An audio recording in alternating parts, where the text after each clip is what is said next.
I'm going to call this meeting of the Gloucester Public Schools School Committee into session, and I'll remind everybody that the mission of Gloucester Public Schools is for all students to be successful, engaged, lifelong learners.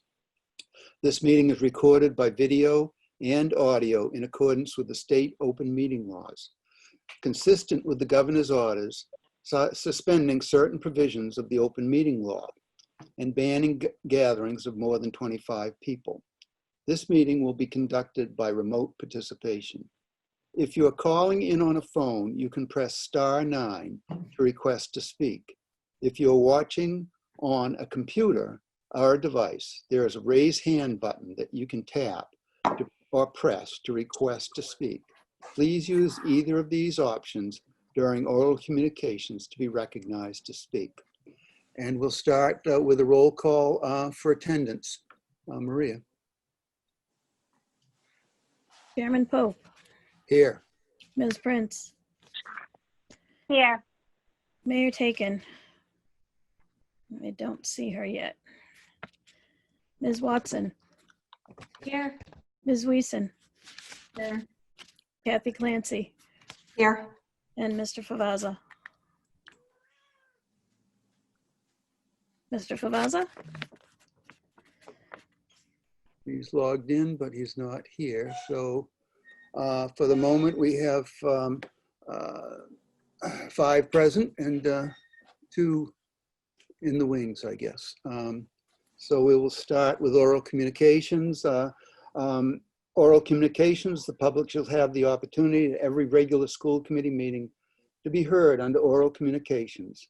Oral communications shall allow any resident who has a request or complaint of any nature relative to the school committee business to appear before the school committee, state their problem without debate, and the matter will be referred to the proper subcommittee. For items that are on the agenda, members of the public may address the committee with the permission of the chair. Persons speaking under oral communication shall be limited to 3 minutes each and shall submit a copy of their prepared communication to the recording secretary. The school committee chair shall not allow complaints as to individual performance or character. Okay, so with that being said, if you would like to speak under oral communications, raise your hand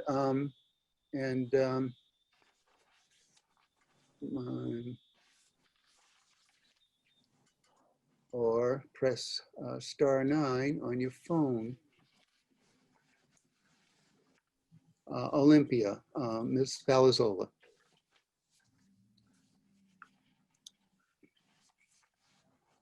You can speak.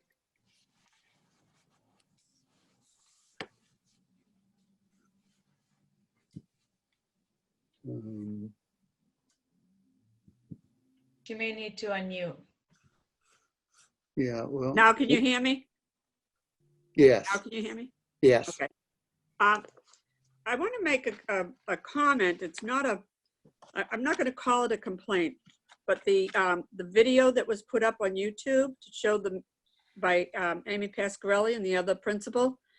I don't know if her first name is Amy, I'm sure, sorry. But anyway, it was put up there with comments that you could put in comments.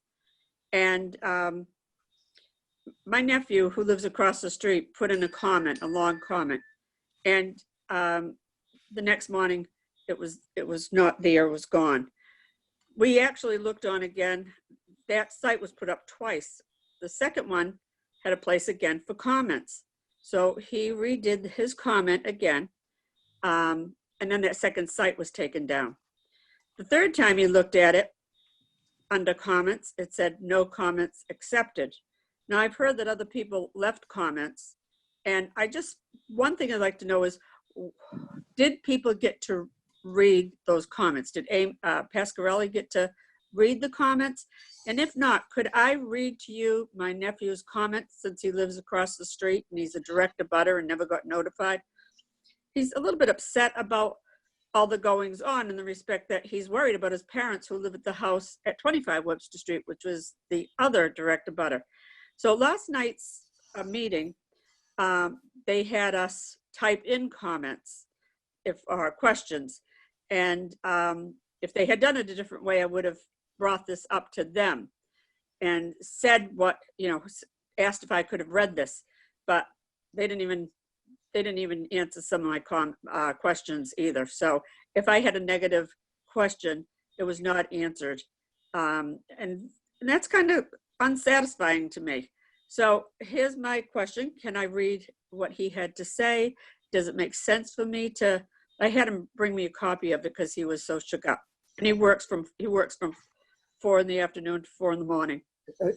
Olympia, if you would like to read the comment, go right ahead. As far as, I don't have no knowledge of how, whether comments were allowed or not allowed. We can try to find out, but I don't know anything about how that functions on YouTube. So, but if you'd like to make a comment regarding the video, go right ahead. Well, it's not a comment. Can I read what he said? Okay. Okay. Did Samantha want to say something first? She had her hand raised. No. All right, I'll go ahead. Jonathan, is it okay if I say something, or? Yes, go Pardon ahead. me? Is it okay, Jonathan, is it okay if I just comment real quick? Just Sure. to clarify something. So that video was not posted on YouTube by the school committee. It was posted by the Vote Yes campaign. So I think that's a specific question for the Vote Yes campaign. Right. Oh, okay. So in other words, they might have done the comment suggestion. They might have heard the comments and then shut them down. Is that what you're thinking? I don't know. Like I I said, know. I don't No know one how seems- that, it's not Yeah. something that it went through the school committee. I'm aware of the video, but I'm not aware Right. of how it was posted or how it was, the mechanics Right. of that.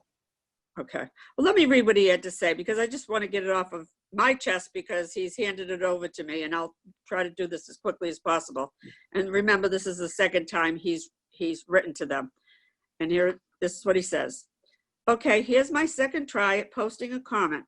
I had a comment up on the companion to this video, and it was taken down just hours later, and the comment section was turned off.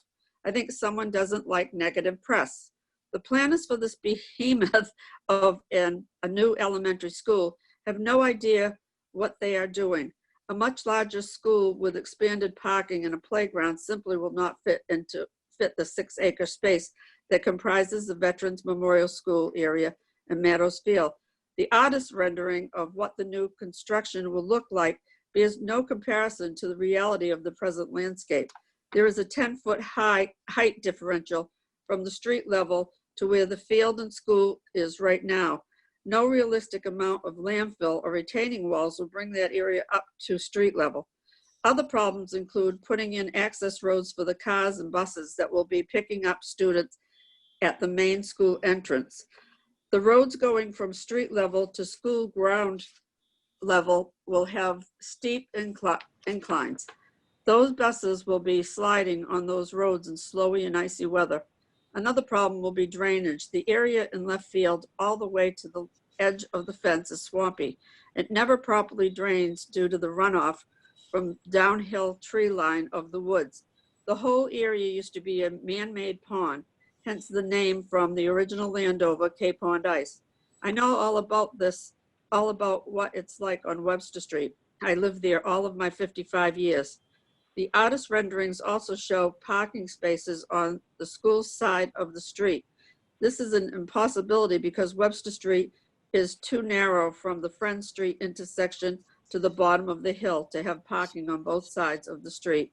And it wouldn't sit well with the current residents if parking on the even numbered address side of the street were to be prohibited just to accommodate the proposed new parking spaces. Now, finally, I bring up the last major problem I have with this project. I can see that there is a good chance that when construction begins, it will become apparent that more land is needed.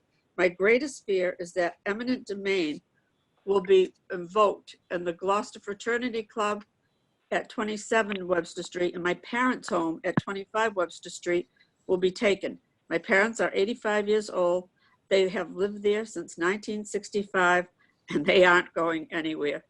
So that was his comment. So I just wanted it heard, All right, not someone to read the newspaper or do any of that. So thank you.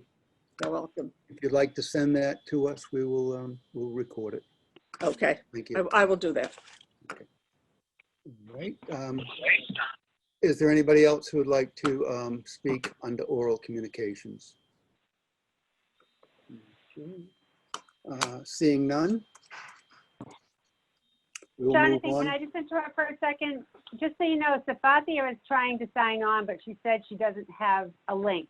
So I just want those to know she's trying to get on the meeting with Sent us. her the link. I've sent it to her 3 times, so hopefully she'll get on.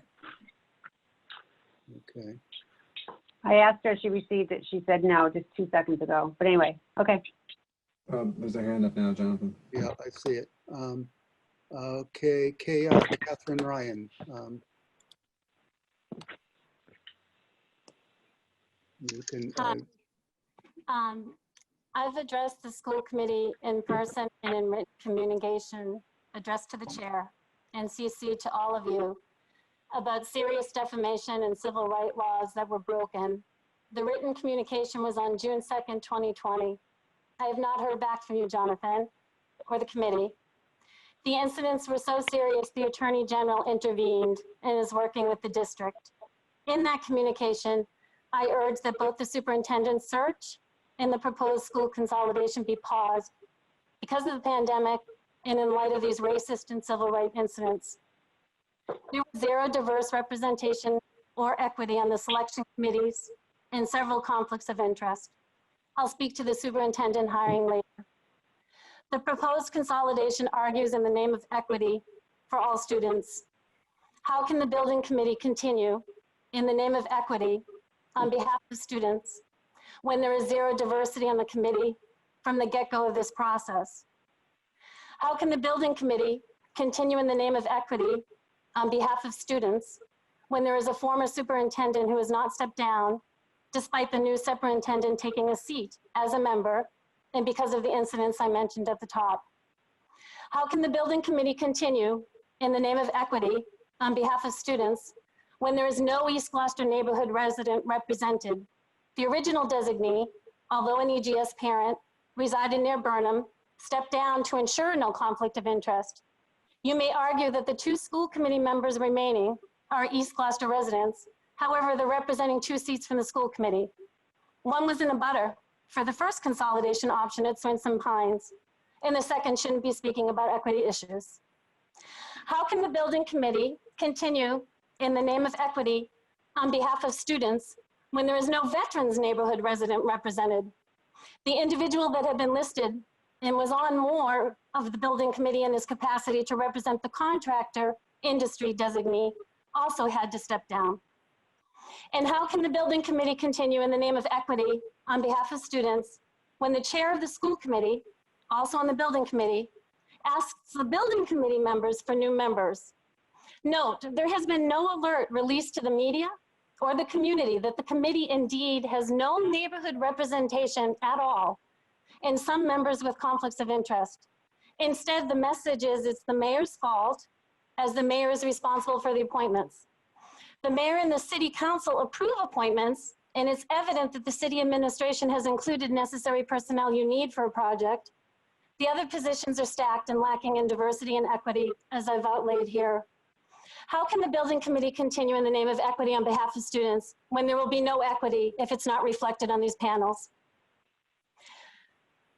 Finally, there's a school committee member, I just left the last meeting, that represents 2 properties in play regarding these school consolidation properties. It's a conflict of interest. These discussions need to be had with the community and they need to be responded to. I'd like a response, Jonathan, and the school committee before the next school committee meeting. Okay, we'll see that you get one. Thank you.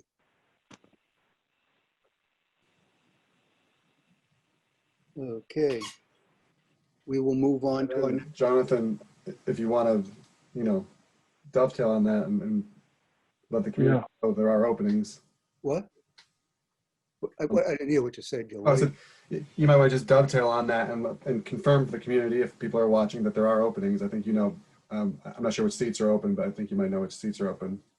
We currently have 3 positions open, and they are a East Gloucester parent, which we have an applicant for, and we're waiting for that person to be vetted. The veteran school parent, and somebody from the construction industry. Those are the openings that we have for the slots that we need to fill. Okay. And how does an interested citizen go about expressing interest?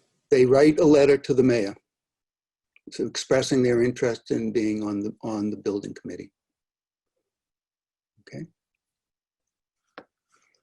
All right, so now we have. I'm driving. I'm sorry to interrupt. I'm driving. Okay. I am trying to vent them out, but I also, people who send letter of intent also need to send a resume. And I am looking for diversity. I have been speaking to people of a minority to see if they would like to join. It's very difficult to have representation on some of them because they don't understand the process, and trying to pick one person and to see if that one person will go on for them. So I am looking for the diversity. I am looking for the minority. I am looking for the lower income and the higher income. I have been looking, even though I did not get a formal request, that these openings, my committee have told me, and I said I will publish them when I publish the other boards and commissions that we have that are needed. As you know, what? I would love to do things and do it with the magical wand. I would love to do everything. Every time we think that we're ahead of the game, something else comes. I am sorry that I couldn't get back to some of these committees because of the things that are happening in our community.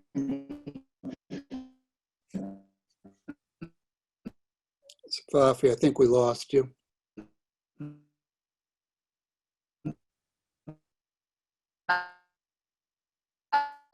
I am looking for diversity. Joel Favard, here you said if there was an opening, I would like to go. I have children I go. Joel Favard, everyone else, whoever wants to come on, that's how we do all boards and commissions. Thank you. Okay, thank you.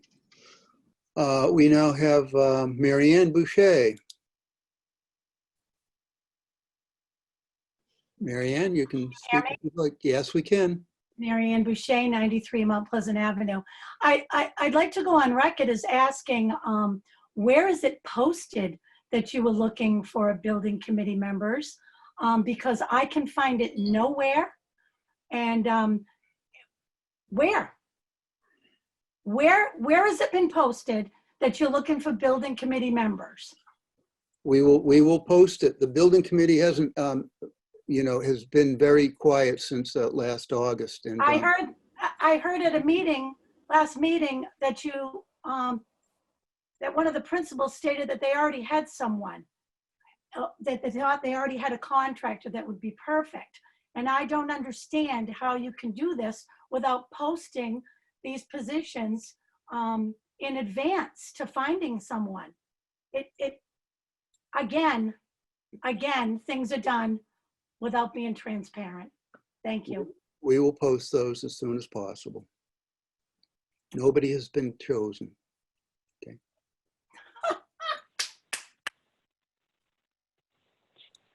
Yeah, Jonathan, can I ask you a question? We've been in compliance with the building committee, right? This is just a time where people may have left the committee and we're just looking to refill positions, correct? It's not like we never had these positions filled to begin with, right? Right. We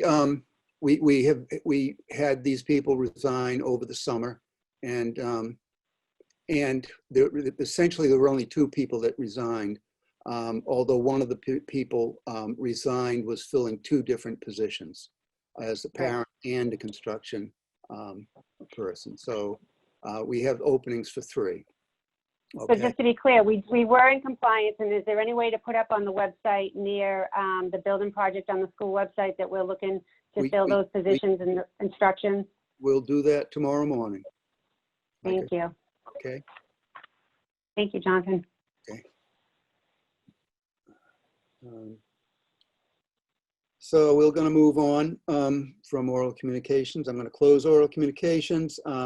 We are going to proceed into recognition. Does anybody have any recognitions they'd like to?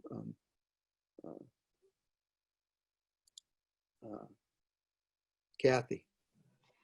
Yes, I know it's been on Facebook, but I wanted to recognize both the generosity of the Gloucester High School for uniforms, but also the Cops and Kids and community police who have organized a terrific effort to gather soccer uniforms and equipment that were brought down to Haiti. The pictures of the kids in the Gloucester High uniforms are just really inspiring.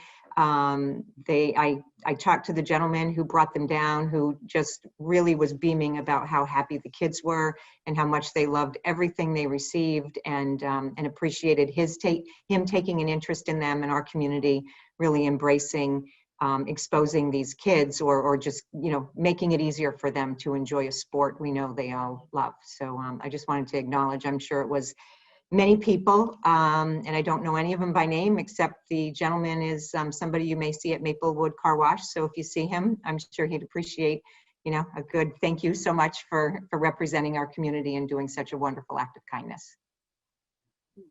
Thank you. Any other recognitions? Okay, seeing none, we'll move on to the consent agenda. Are there any items on the consent agenda that any committee member would like to remove for further discussion or? Okay, seeing none, do we have a motion to approve the consent agenda? So moved. Second. Okay, Maria, could we have a roll call vote? Chairman Pope, Yes. Ms. Prince, Yes. Mayor Taken, Yes. Ms. Watson, Yes. Ms. Weason, Yes. Kathy Clancy, Yes. and Mr. Favazza. Yes. Okay, it passes unanimously. Thank you very much. And we'll move on to our deliberations on educational issues. And I will turn it over to Superintendent Lummis. Thank you, Mr. Pope. Maria, could I have the ability to share my screen, please? Certainly. Thank you. You're all set. So I'm just going to start with a quick intro, and then we have a couple of guests here tonight. They're familiar faces. So keep it up, Gloucester. Keep us in. We're doing a good job, although we'll give you an update on that as well.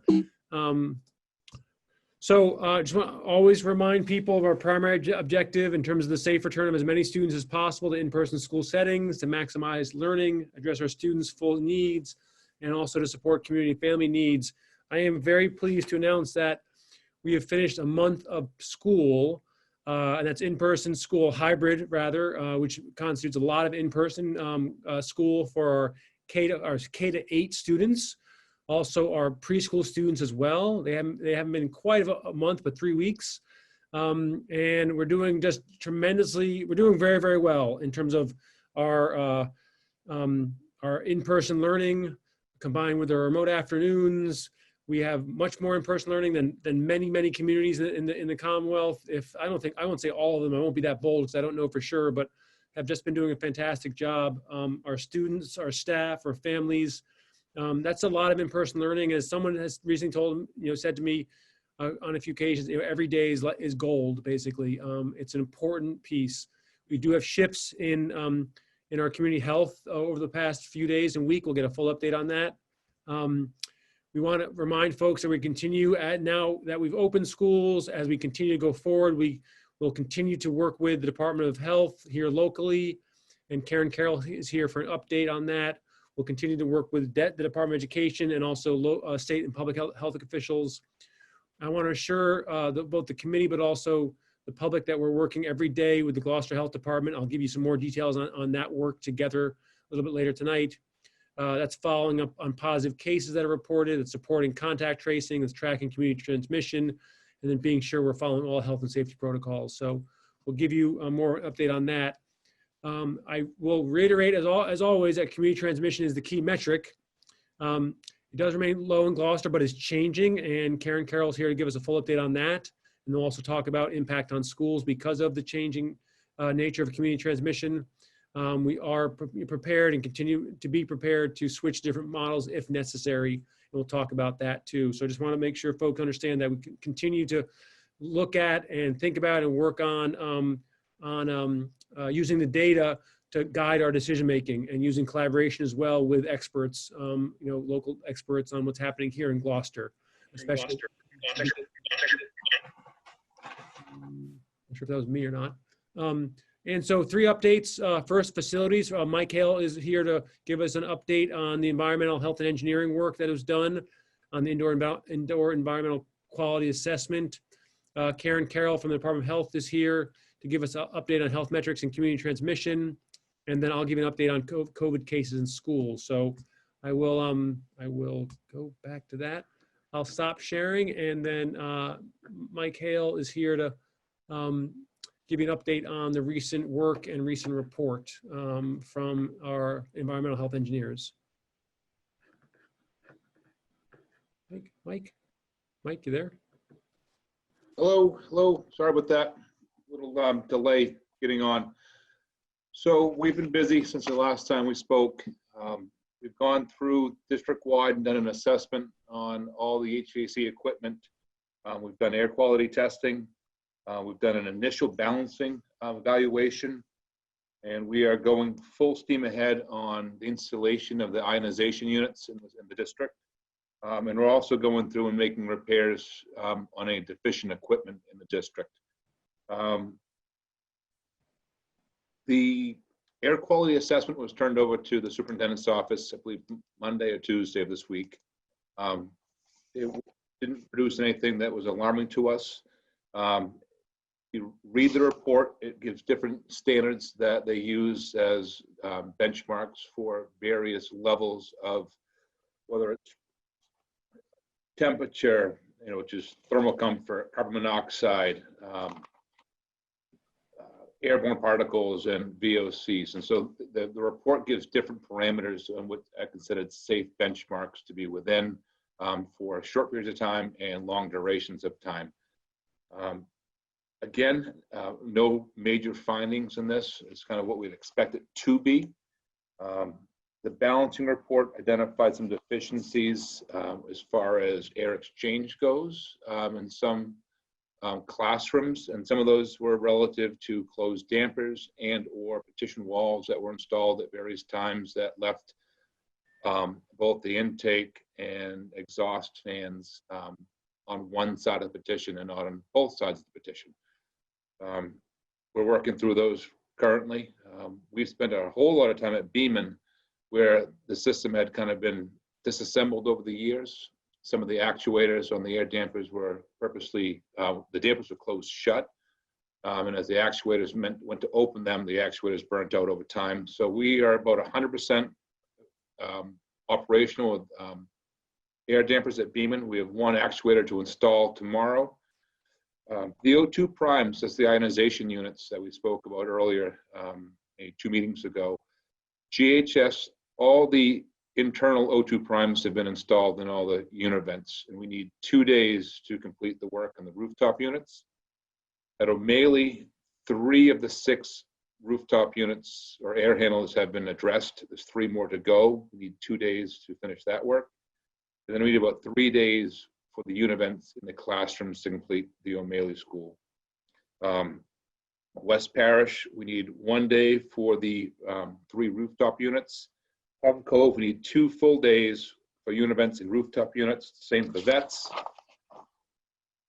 Same for Beeman and East Gloucester. I would say the work that we're finding doesn't surprise me. The issues that we're finding, it's just equipment that has been taken offline for one reason or another. The equipment's running more frequently now than ever before. It's running for a few hours before school and extending into the late evening when the custodial staff leaves the building. And it's brought back online early in the morning. Overall, I think we're making good progress. No surprises. And I think that the next balancing effort will be made once we get all the equipment fully operational, and we'll do another air quality assessment at that time as the buildings are occupied. Thank you, Mike. Any questions? Laura? Thank you. So just to sort of clarify for myself, so it sounds like we're at least 2 weeks out for the work that you have on all the schools to get the rooftop units in. Sounded like about 10 days of work just on that. So should I assume that by early November is when the next balancing assessment will happen once that's all complete? The ionization units don't have anything to do with balancing. Okay. That's an add-on we've decided to add to air handlers, rooftop units, and univents. That's really not the same as balancing. The balancing we done once we get the traditional HVAC equipment, in our opinion, fully functioning. Again, it could be a duct that has a fire damper that's closed in it. It could be, we found a duct today that someone had put a piece of insulation in, rigid insulation. No idea why it was in there other than someone didn't like the draft that it caused when the wind blew. So they thought they were fixing the issue, and they were in fact shutting off the duct to those, to the exhaust for those rooms. So is the balancing then more air exchange? Is that then? That's the balancing. Okay. So we've done, go ahead. No, I just wanted to ask, so when now obviously the weather's getting cooler, and I know you had said at another point that we should assume that the windows are going to be open. Kids are just going to have to dress more warmly in order to have air exchange going. Windows are going to have to stay open even when it gets cooler. So I'm just wondering when you think the next balancing assessment will be. Well, that idea of dressing warmly was Desi's recommendation, okay. not mine. Sorry. Some of these schools work better when the windows are closed, but that's a difficult thing to understand. I mean, systems don't work when windows are open. You wind up with negative pressures and positive pressures that don't necessarily balance the system as it's designed for. So the windows can be open. I mean, obviously fresh air, we've recognized that's important. And obviously as we're getting into the cooler weather, we're seeing an uptick. Is that because people are in buildings? I don't know. It could certainly well be. So the balancing report will be done probably in the beginning of November, within the first 2 weeks of November, once we have optimized all of our equipment. And that's a combination of my staff and Siemens. And that'll be, we'll do it at that time. And again, rooms that already proved out balanced, we won't be retesting. We'll only be retesting the ones that there were noted deficiencies on. Like West Parish, we did not do a balancing report for West Parish. It's a 4-year-old building that does not need to be done right now. The system functions at 100%. And again, that document is part of, you guys have that. That's part of the school, the opening manual. It's a 1,200-page document. I'm not going to print that again for the principal of the school or Superintendent Lummis. That's a digital copy that you have, and that has the balancing report in there. Okay, thank you. Okay. Melissa has a question. Thank you, Mike, for coming tonight, and thank you for getting this report to us. In the report, you talk about the standards that we used. And one of the standards I see is the American Society of Heating, Refrigeration, Air Conditioning Engineers, ASHRAE for short, I guess. Yes. I was happy to see that because I know our teaching staff had requested that those types of standards be applied to when doing these tests. So I want to thank you for finding a company that does apply those standards, because we hear that there's so many different standards out there, but I guess this company has one of the better ones. So I just want to thank you for using someone that that uses those standards as well as one of the testing points. So I'd like to get a little bit of a timeline out of you if I can, without sounding like I'm rushing you, because God knows we know the DPW is working 24/7 to keep all the city buildings safe right now. And I hear you talking about 1 day here, 2 day here for roof units. Although I might have missed something, but are those roof units the ionizers, or are those roof units being looked at or worked on for standard elements that are going on in the school? I'm sorry if that wasn't clear. Okay. the time we need for the rooftop units or air handlers, that's to install the O2 primes, that's the ionization system. The issue Okay. is we can't shut down those units during the day because there's students in the building. And I can't just do it on Wednesdays and take a 2-week time period, do it one Wednesday, then the following Wednesday. It doesn't work like that. I need 2 days in a row to do this work. So we may wind up doing some work on weekends, or we may look to do, I'm not sure exactly how we're going to do this. It's complicated. The dance of getting into the schools to do this work is challenging for sure. You know, again, if we had standards to go by in June, this would have been easy. But certainly the announcement of what the reopening plan looked like in the second week in August kind of put us up against a timeline that was difficult to manage. Working with the superintendent, who's put me in touch with the individual building principals, they're giving us access to the building as they can. I'm working with the assistant principal at O'Malley right now to figure out when we can get into certain wings of the school. The 4 wings, the 2 floors of those wings, you know, I need a wing at a time. I can't jump around from 3rd floor to 1st floor, one classroom to the next classroom. It's just the efficiency goes away. So we need to vacate, you know, 4 rooms on one side of a hall to do that work and move those teaching staff to someplace else, or do it after 12:30. Again, that's going to double the time to do this work, but it's still a possibility. My staff is working. They're in these buildings at 6 o'clock in the morning, and they're working until their end of their day. I know this Friday they need access to Plum Cove. They're going to show up at 12:30, and they're going to work to whenever they finish is when they finish. They're going to stay until they're done, and that could be 6, 7, 8, could be 10 o'clock at night. Thank you. So with that being said, knowing this great work and awesome work is coming, do you see any concerns now for students and staff to be in the building, even though this work hasn't been completed? As you know, there is a little burst of COVID in the community. I know a lot of parents are talking about safety concerns right now, and just wanted to be able to reassure families that the schools are safe, even though we're talking about this work that needs to get done. And this may be a better question for Karen. I mean, buildings don't prevent people from getting COVID.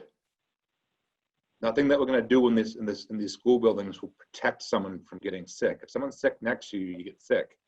The buildings are safe. You know, the initial evaluation for air quality showed that all but a couple rooms met all the standards, and those ones that didn't meet it, those are VOCs. That means there's extra cleaning chemicals being used, hand sanitizer or whatever, nurse's office and clerk's offices. You go to any clerk in the city, and there's a big vat of hand sanitizer on the desk that are always using. So talk about VOCs, that's where you get them from. Cleaning chemicals, if you get them from, you expect it in a nurse's suite to see cleaning chemicals used. But all the other standards met the basic criteria for air quality testing. So air quality wise, we're okay.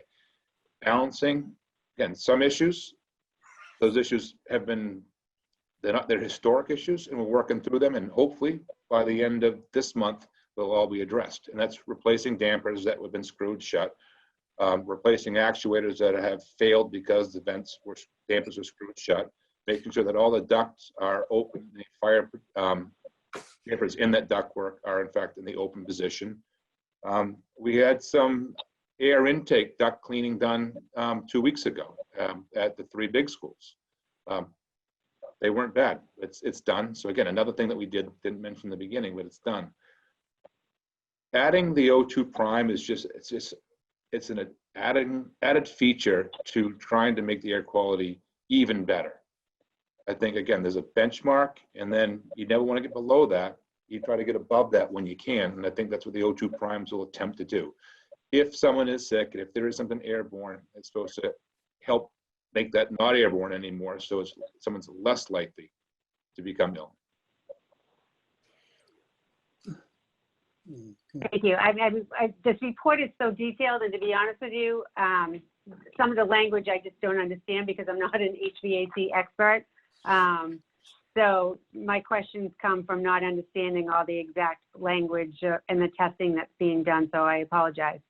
And my last question is, so there's an understanding or a suggestion that we leave these dampers open through the winter and windows open through the winter. Does this, anywhere in this report, I didn't see a suggestion whether to do that or not. Do you know what is being suggested by these specialists and what the standards are saying, as opposed to Jesse just saying leave the windows open? Is there a better suggestion by a company that is has more expertise in HVAC than what Jesse is saying? Or should we expect kids to be wearing sweaters and gloves to school this winter for class? So the only report you have on your desk is the air quality report, and that's only looking at the parameters for air quality. And there's 5 or 6 parameters that they looked at. That's all that report did. Meets the standard, it doesn't meet the standard. That's what this report does. Siemens is evaluating our equipment, as well as our HVAC staff evaluating our equipment and identifying deficiencies, broken equipment, and making replacements to those. The O2 prime is an additive that we're putting in the heating system, whether it's a univent, rooftop unit, or air handler. And any combination of those 3. Some of these schools have a mix. Most of the schools have a mix. Not all HVAC systems work well with windows open. You wouldn't leave your bedroom window open and have the AC on. You don't do it. When you have a closed system, it's meant to be closed. You don't open the windows. Does it make sense to have the windows open? If there's a balancing issue, maybe. If not, the room's venting or exchanging air at a higher frequency than just having windows open mechanically. We're shooting for having a certain number of air exchanges per hour, but it can't be at the expense that the building's freezing cold, because then the mechanicals don't work. Again, some of the stuff has to be made at temperature without freezing, because if it does, then you have nothing. You have no heat and you have no air exchange. Thank you. I appreciate the efforts going into all this work that's getting done. Okay, any other questions? Thank you, Mike. I would appreciate if could you just elaborate a little bit on, I understand what they are, but we got 68, or actually right now 75 people watching this presentation. And could you just explain what, and you have touched on it, what the ionization units actually do? They're not going to increase airflow. They're essentially a filter of sorts, aren't they? They discharge positively charged ions into the room that viruses tend to cling to, and they fall out of the air and they're not airborne. That's what ionization does. I don't know the science behind it as well as someone probably. I just don't know the science behind it. But that's the premise behind ionization. Positively charged ions, viruses cling to them. It's less likely to be airborne in the room. That's the purpose of these units. You put them in the classroom unit vents, you put them in the rooftop unit, you put them in the air handling system. You're trying to capture as much air in the building as mechanically possible, and as mechanically processed air is treated through these ionization units. You have, in theory, better air quality, meaning no viruses that are airborne, or less viruses that are airborne. The filtration piece is being addressed the best we can. A lot of the rooftop units have at least MERV 13 filters. The unit vents are not going to have them. They can't have them. They're not designed to have anything bigger than the MERV 8s. But again, we're making the equipment function as designed, and hopefully it'll be enough for the building to be comfortable to work in and learn in. Thank you very much. I just wanted people to understand what they were. Ben, you want to continue? Sorry, I just see that Joel has a hand up. Oh, I'm sorry. Joel? Just real quick from Michael, he's still here. I'm sure DPW is aware, but I just thought I'd pass it along. As unit vents are getting turned on, if you have available grounds crew, they may want to sweep by Beaven and Vets. There's a lot of weeds heading up into the exterior portions of the vents. And so I'm sure once they start getting turned on, you probably won't want those weeds hanging out inside the outside part of the univents. So I have to just pass that along in case for some reason you guys weren't already aware. Thank you. Okay. Thank you, Mike. I do want to just appreciate the work you're doing, your staff is doing. You know, I mean, we really have a pretty strong hold on the DPW staff these days in terms of fixing things, you know, working on all the HVAC and making it better and better, but then also obviously doing a great job keeping our schools clean and helping keep them safe. So really just appreciate that and appreciate your ability to see this, you know, step by step, you know, every day, every week. So, and also thanks for coming out tonight and helping explain the report. Really appreciate that. Thank you. So next is Karen Carroll, Department of Health Director, to give us an update on the latest, what's happening in the community. And then we'll combine to talk about how that impacts the schools and may impact the schools.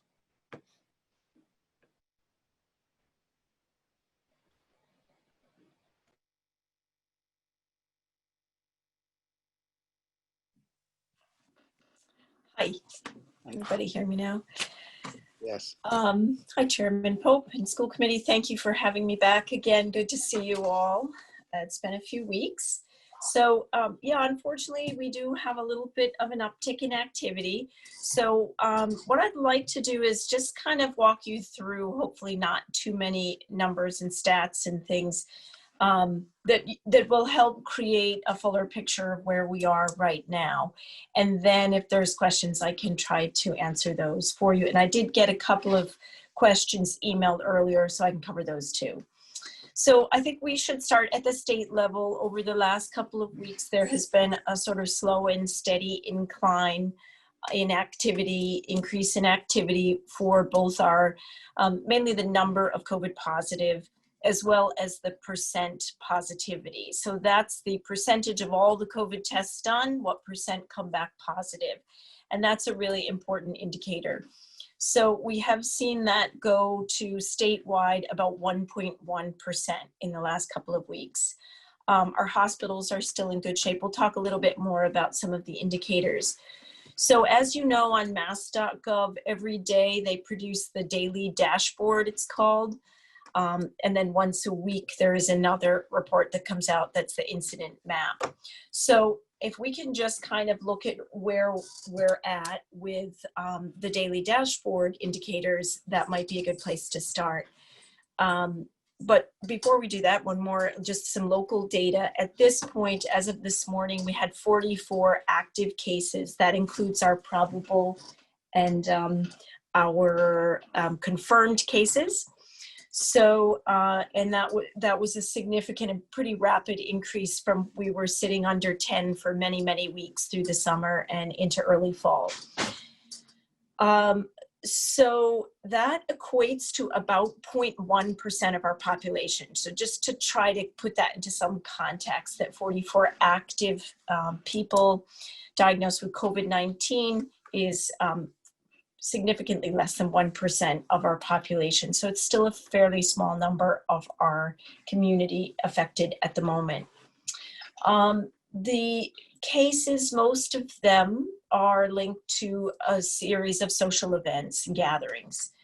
And we are not at the moment seeing any transmission in our nursing homes, and they are 100% compliant. Both of our long-term care facilities are 100% compliant with all of the new requirements of the state, and very few cases there.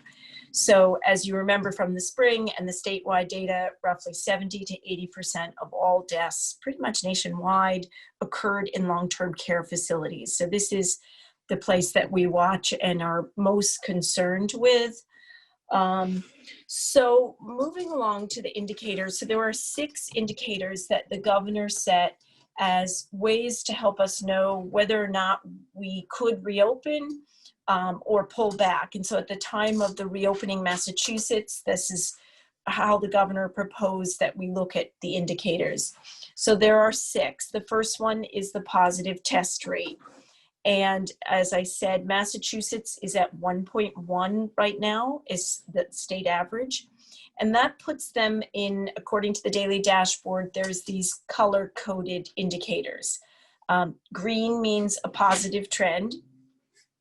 Yellow means kind of in progress, that in between. And red means negative trend. So when we started reopening Massachusetts, I think we had a couple red indicators, we had a couple yellow, a couple green. We've now, the state has sat with 4 of our main indicators in the green, really through most of the summer. And they're still in that, there's still 4 that are green. So we'll go through those. The positive test rate, as I said, is the first one in the green, and it's 1.1. Here in Gloucester, our positive test rate is 0.8, and we're saying that's roughly in the green. That is not, that's still well below the state average, and it's nowhere near a positivity rate that we would be very, very concerned about. We will, of course, watch that moving forward. The number of deaths is obviously another indicator. The state ranks itself as yellow, in progress. And again, I don't have the calculations behind their legend, so I can't tell you how they came to that number. We classified Gloucester on that indicator as green, meaning a positive trend, where we've had 0 new deaths since I think June was the last death that we experienced here in the city. The third indicator is the patients in hospital, and that's not an issue. Both Massachusetts and in Gloucester, we have very few patients hospitalized. The mass number has bounced around in the last couple of weeks, but they are still recording themselves in the green for that indicator, the state. Healthcare system readiness, again, the state has called itself yellow for many months in that category. I can't speak to that. I feel like in Gloucester, from all I'm hearing from our weekly updates with our providers, with our first responders, the readiness is very good. It's a positive trend. We have enough N95s, we have enough staff, we have enough testing equipment, and we have enough primary care providers to take new patients. We have that capacity. So we feel pretty good about that and have for a while. The testing capacity statewide, the state gives itself a green. And in Gloucester, I give us a green at the moment. I think that our testing capacity is probably the best that it has been through this whole process. We have more and more opportunities for testing, and the state is now offering more and more programs for different types of sectors. So if there are concerns, hotspots in communities, in hospitals, in long-term care facilities, in schools, we have a number of different programs and options that we can look to the state for assistance, for free community-wide testing. And I think many of you know we are hosting tomorrow and Friday a community-wide testing site here in Gloucester at Stage Fort Park. So the testing capacity, I feel at the moment is very good, and we're seeing a average of a 2-day turnaround time. So again, that's very good and significantly lower than it was in the spring.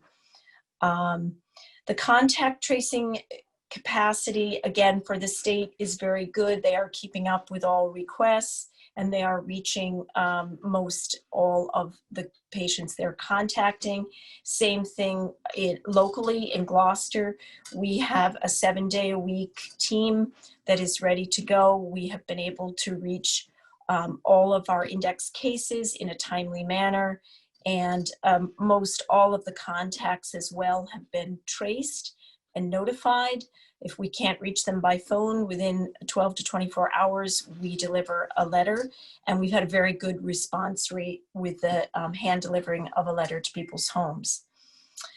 So those are the state's indicators that they suggested were good things to look at, data points in terms of making decisions. So, and this list has kind of been something that's evolved from requests from you guys, other agencies, other city officials, to how do we know when we need to do something different? Is there some one indicator that we can help make decisions by? And, you know, I think the answer to that is no. It's not going to be that simple, but there's a lot of different indicators that we can look at, and we can be consistent with the rest of the state in looking at them as well. Many of you know that DPH puts out an incidence map. So incidence is the number of new cases in a period of time. It's not our prevalence, so it's not the total picture. It just gives you kind of a picture of how quickly things in a given point of time, how many new cases, how quickly things are moving. So this week we did move to the yellow. We were able to calculate roughly around a 6.3 incidence rate per 100,000. The state average is 7.3, just so you have something to compare to. And, you know, last week we were sitting at a 2.5. It was our rate, our incidence. So, you know, that's definitely a big increase in the week. But we are still sitting below the state average on that indicator. And then the wastewater virus level. So someone asked, we got this report quite late this week. We just received it today. And the virus level was about 9,000 something, which was a little higher than last week. We were undetected. So again, that virus level has bounced right around the level of detection. It came up again the end of last week. It was a little bit higher, but not even the highest that we have seen since we started testing about 6 weeks ago. So it's hard to say. I think some of you asked, you know, oh, go ahead, Joel. Well, to that point, if, you know, we have 3 times the active cases than we ever had, you know, over the summer, shouldn't the viral load in the wastewater testing be reflective of that? It sounds like it's. I'm curious as to the reliability of this test if there isn't a marked uptick in virus in the wastewater, given that we have more than we have had in months. Yeah, I think that's a good question. I think we'll know more in a week or two how it reflects. I mean, certainly in other communities, you can see the correlation. We're not the first community to use this test. We haven't seen it yet, but the test, the report that we received, that was normally we receive it sort of Friday, and normally they pull the sample for a few days earlier. So it could just be that we have a little bit of a lag time, would be my guess. And so we'll see how this Friday's look. And then what we'll do is we'll go into the data with their team and our team to say, you know, does this make sense? We'll also look at the addresses of our patients, our positive patients, which we do periodically. We don't do it every day. So we'll look and see if maybe some of the clusters or some of the areas of concern were not on the town sewer, but that's not my suspicion. My suspicion is that there's a little bit of a lag time that we're likely to see this week, again, an increase in the virus level. But I'll let you know.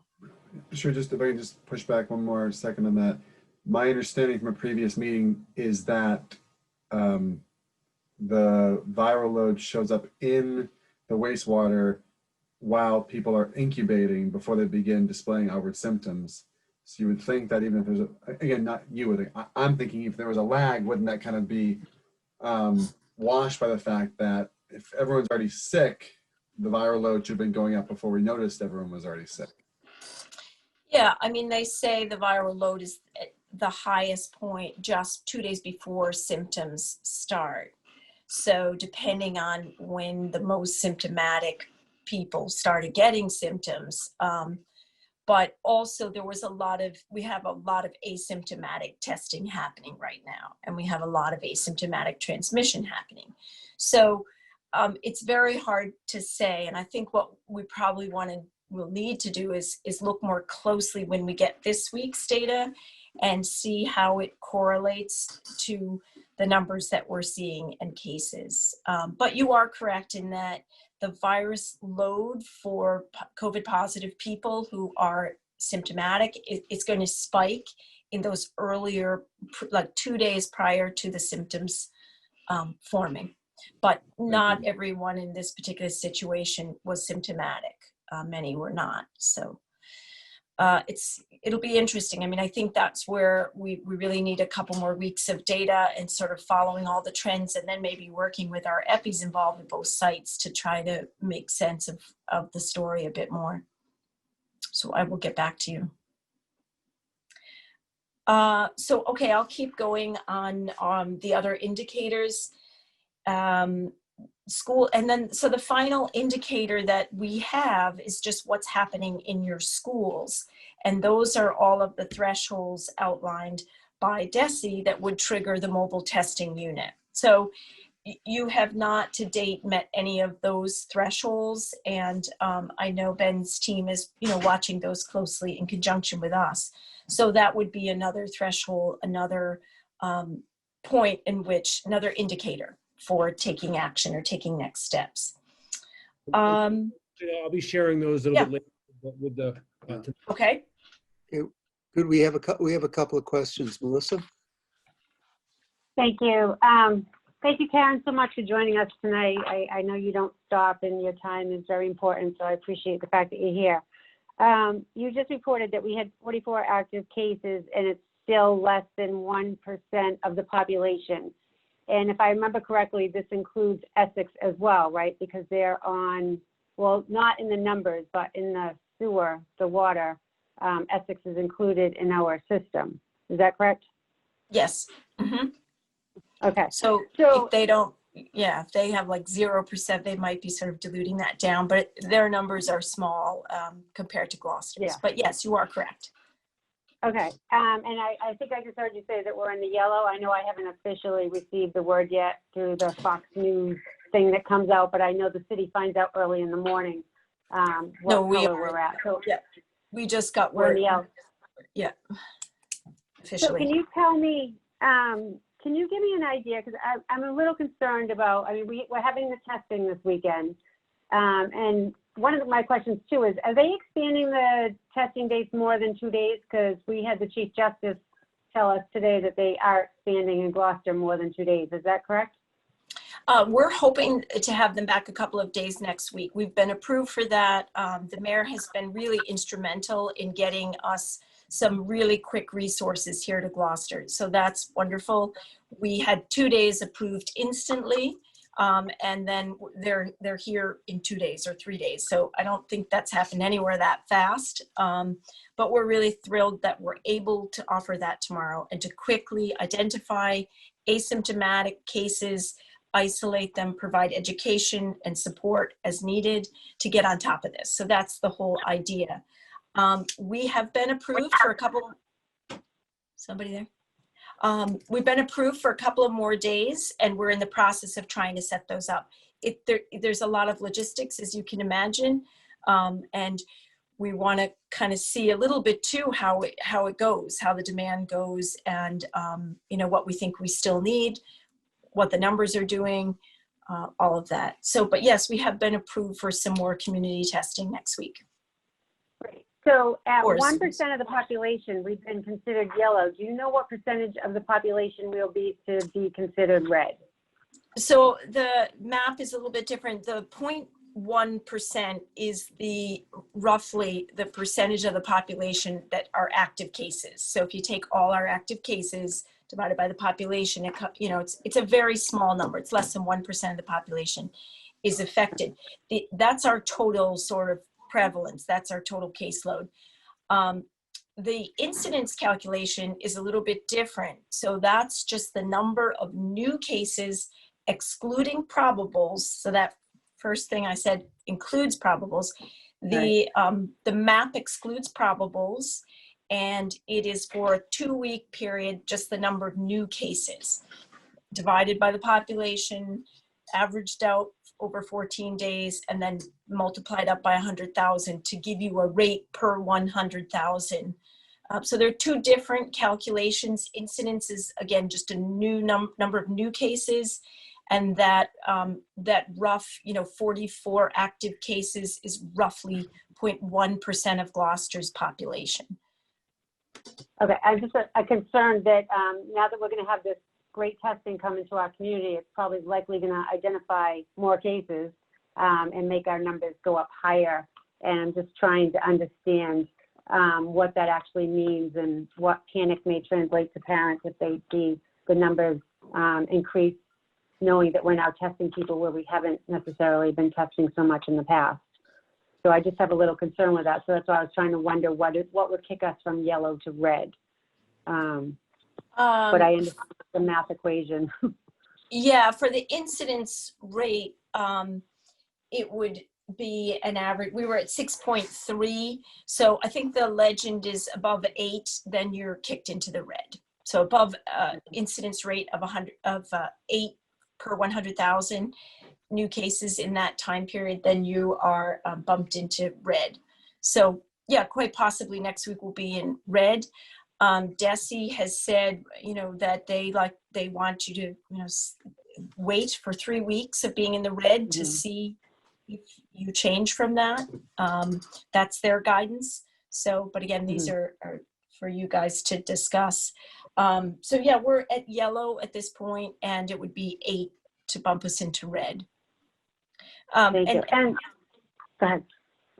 To answer your question about more testing, more people, yes, we'll pick up some asymptomatic people, but we'll also have a better picture of community-wide transmission. So if we test 1,000 people or 800 people in the next few days, and then we see our positivity rate stays around that 1.81, 1.1, then we'll know a lot about the community transmission. We'll know that we're still, that there isn't a widespread community transmission.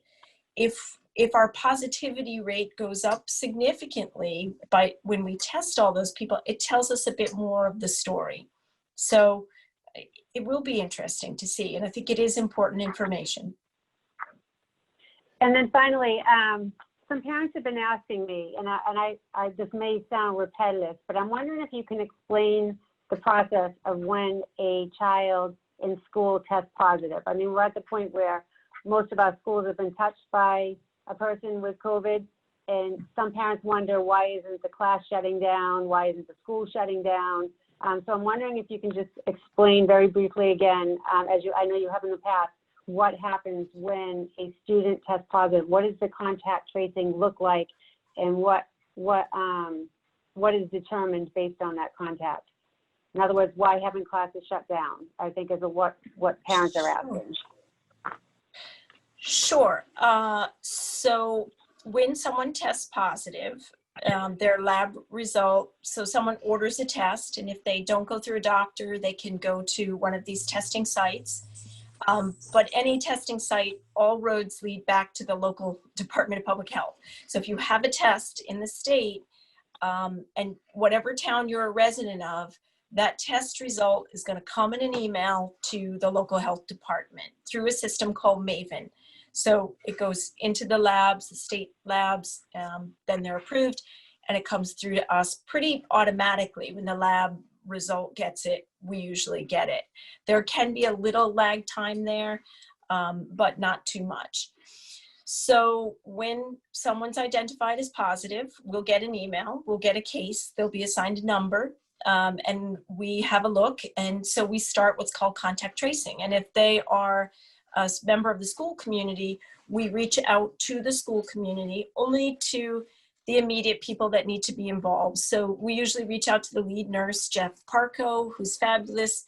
He'll look at the seating chart. He'll look at what bus the person rides, any of those types of things to help us identify any close contacts.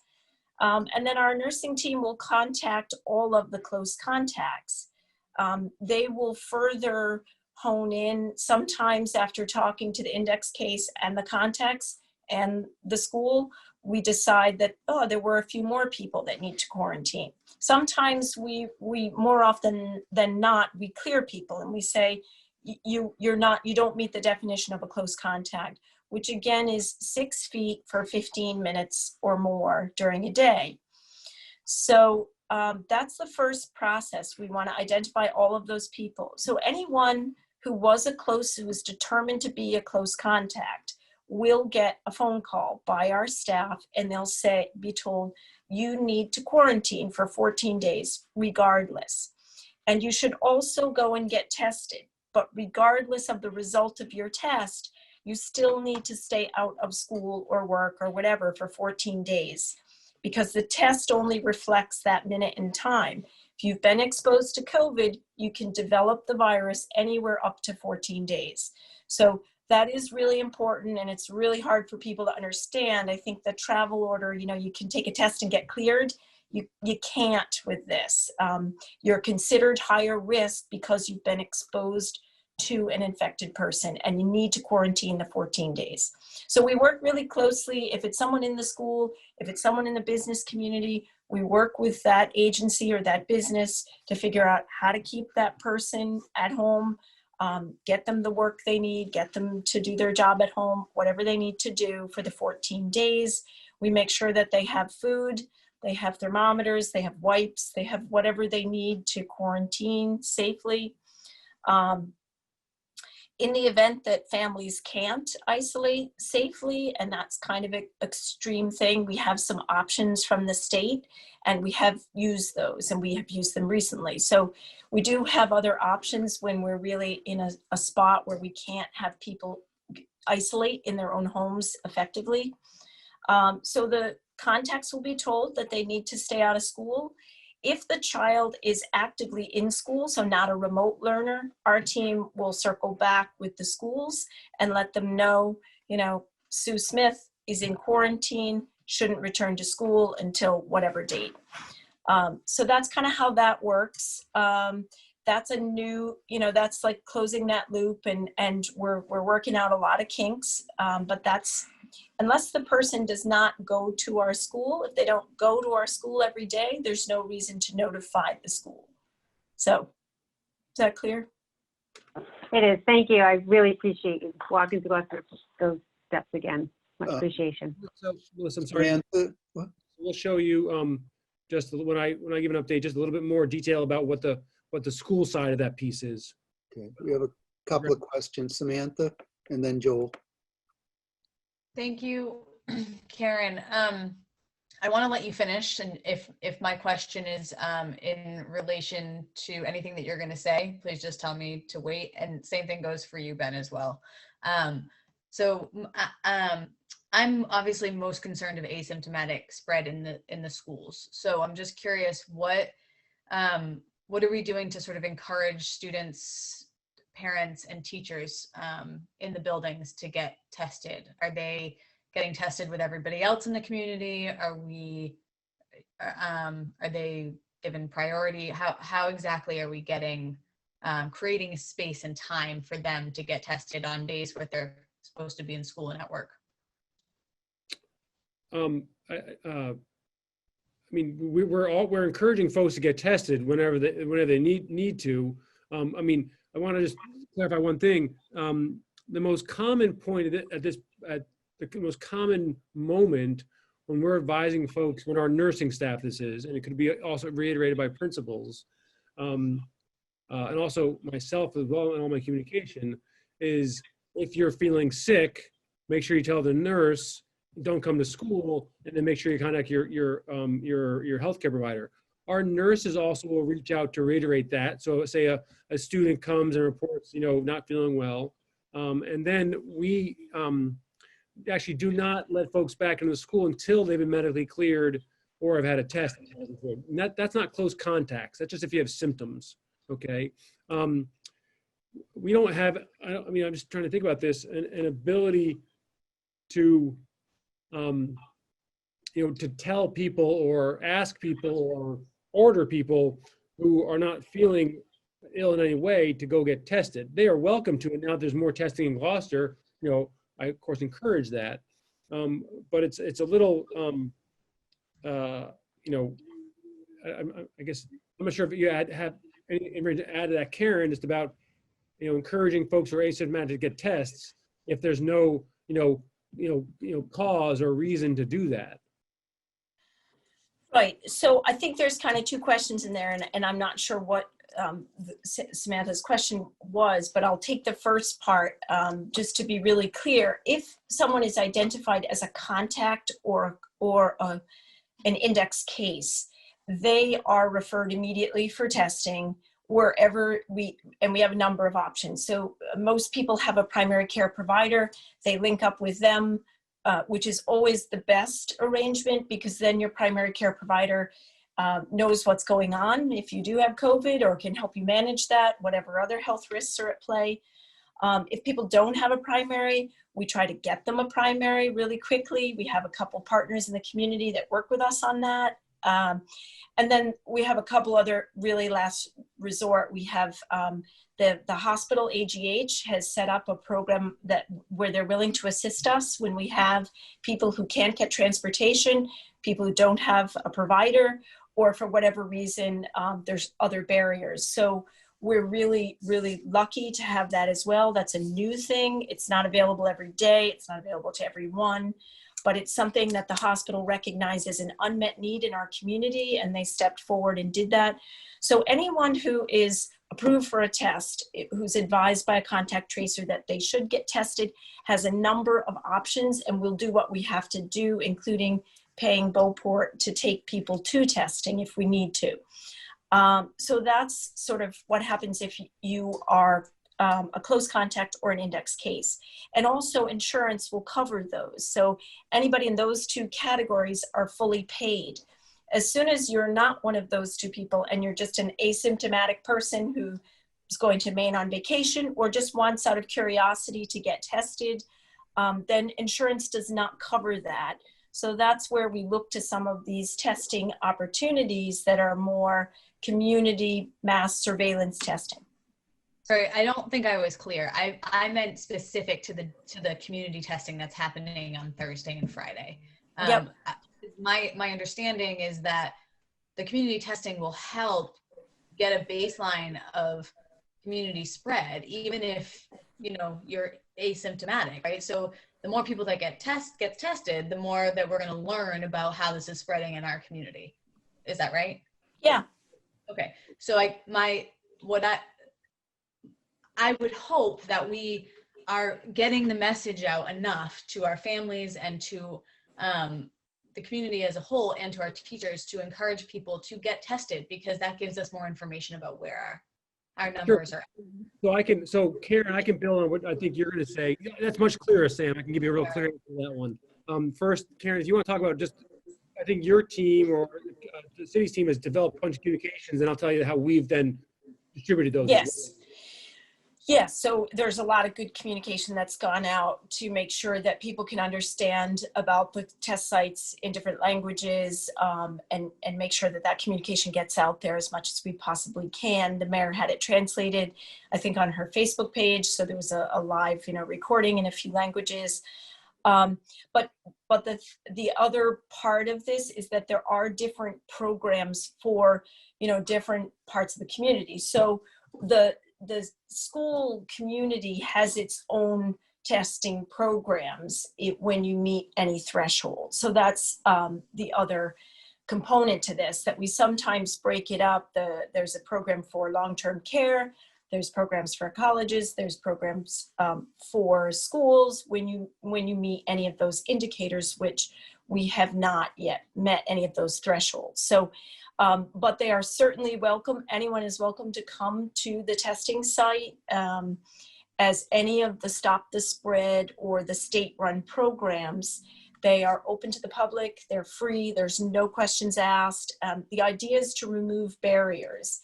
And I know that a lot of people would have liked extended hours, and for next week, we're really working hard to make that happen.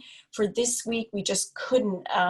We don't actually run the program, the state does, so they come in with an ambulance team and a whole bunch of logistics, and then our police have to support that as well with traffic. So we just couldn't. We felt it was more important to quickly have the test sites available to deal with the cluster at hand in the city this week. Next week, we will definitely try to accommodate some different hours so that people working during the day. With the light, with it getting dark early, it's a challenge. So we have some things to overcome, but I think that the Fallon Ambulance, the state program, will work with us with a little more lead time. And then in terms of this communication with the schools and with school families, so we've taken the communication that the city created yesterday and translated and communicated that to our non-English speaking families. Today, Greg, we can hear you. Today, we also communicated, that was from us directly to all families, all non-English speaking families. Today, we sent another message about the testing and the free testing at Stage 4 Park. That was in all languages, and that came from my office with attached flyers. And then also, principals also communicated as well on top of that. So in the last 24 hours or so, they've had, folks should have gotten, between 2 and 3 communications about about this testing. In terms of families have gotten that. And so we're, yeah. So how can we, I mean, I would assume that some teachers are going to want to take advantage of this testing, but with the time frame that the testing is scheduled, I would assume it's going to be really tough for teachers to get there. So how can we help teachers get tested if they want to? I think, as Karen said, that that more work is being done to make hours more accessible for working folks next week, for folks who work during the day. So I think that's in process. Really credit to the mayor and Department of Health for getting this done so quickly. So it's not, it's great that folks are doing it, in the hours they are. So I think we're continuing to work on that, as Karen said. And then also, in terms of asymptomatic free testing, the city will do more and more of that. In terms of other testing related to if you have symptoms, obviously our teachers, our staff members, who we provide healthcare or the option of healthcare to, I assume many, if not all of them, would have healthcare providers. They can work through them to get. Can I jump in? Yeah. Okay, since I do the communication with the state, let me explain some things to you. So right now, I believe it's 1,600 tests a day. 600, I'm sorry. So I sent a letter to Secretary Setters and talked to the communications with Lieutenant Governor and Governor Baker. It's impossible because the fact is Essex is worried, Rockport is worried, because it's like we're all one little community. I got some calls from paraprofessionals saying, well, I know that you can get the teachers immediately and then you can go to the schools, but what about the paraprofessionals? What about the cafeteria workers and everything else? I am still working on that because you really can't say, okay, we're just going to do Gloucester and do just the employees. So I'm working on 3 different days. We're working on Saturdays, also working that I don't have to, I can say like 9 to 3 on a Saturday, okay? And we go 9 to 11, we can make it just city employees right away. And you have to get there.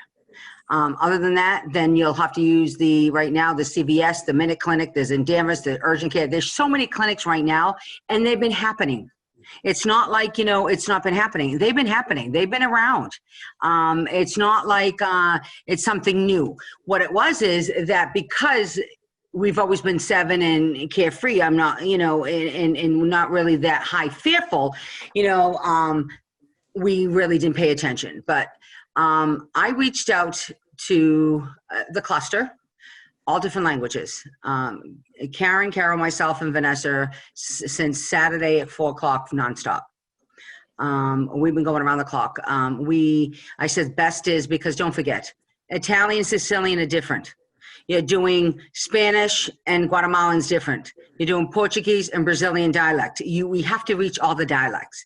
And what's been happening is, if some of us will remember when we were younger, if you spoke Sicilian, you were the translator. You couldn't translate some of those words. And so you added words. And that's what's happening to some of the children's at home. And so we reached out to Ben and we said, Ben, we need to get them like we do because your veteran school, the principals of schools there, Amy Klein, I have to say that for years, even as the Addis-Gilbert Hospital, we worked with the communities, Beeman and veterans, we know. And we worked with them. We worked with the after-school programs, and we brought things in. I says, we need to do that like we do a rave call.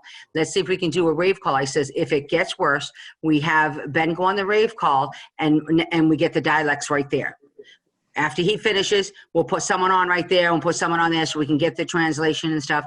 And like when we needed something, I have to thank Mr. Cook and I said, you got a language department. Just give it to them. They understand, some of our dialects. Give it to them. And they did great. They said, well, that's pretty good. I said, you know what? Let's get the dialect out there. And that's when I did the video. And you can see this, you got 1.5 thousand views. So it's getting out there because they reached out. And if you see some of them themselves, of the different communities, have reached out and reached to theirs. So they're all emailing each other.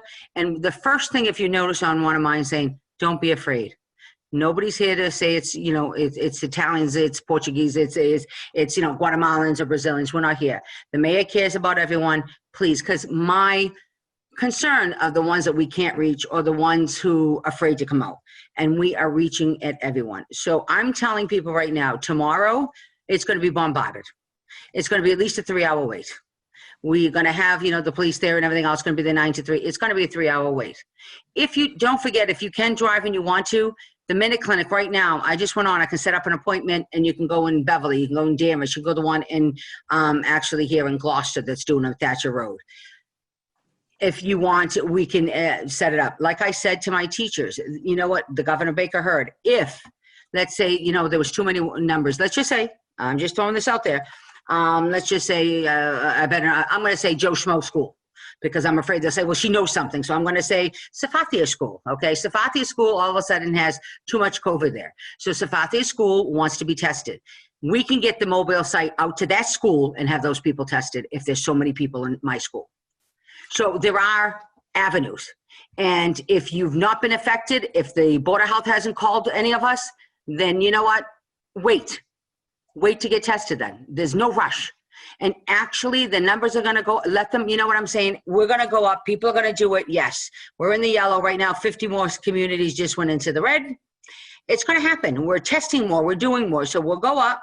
And I'm going to be thankful that by Thanksgiving, we're going to keep going down after that because we're going to have that. And you know what? We expected that if people have gatherings and they're not licensed gathering or whatever gatherings they may have, and everyone says we're fine because we're all family. But remember one thing, like I told my friend, I know where you are, you know where I am, but do you know where your friend was? You don't. We just don't know anymore. So wear the mask. That's all. Wear the mask. Thank you, and I'll let them finish. But don't freak out. Don't all run up there. And if there's concerns that there are teachers and paraprofessionals saying they can't meet it, please talk to Ben, and we'll see what we can do. Okay, we have a couple more questions. Did you have more that you wanted to say before we, are you willing to just go into questions at this point, Karen? Yeah, no, just one more quick thing to add in terms of the free, easy, low barrier testing, community-wide testing. The Salem Stop the Spread site is open, and I know a lot of our community has been down to the Salem site. I've been there myself. It's a very well run, quick turnaround time.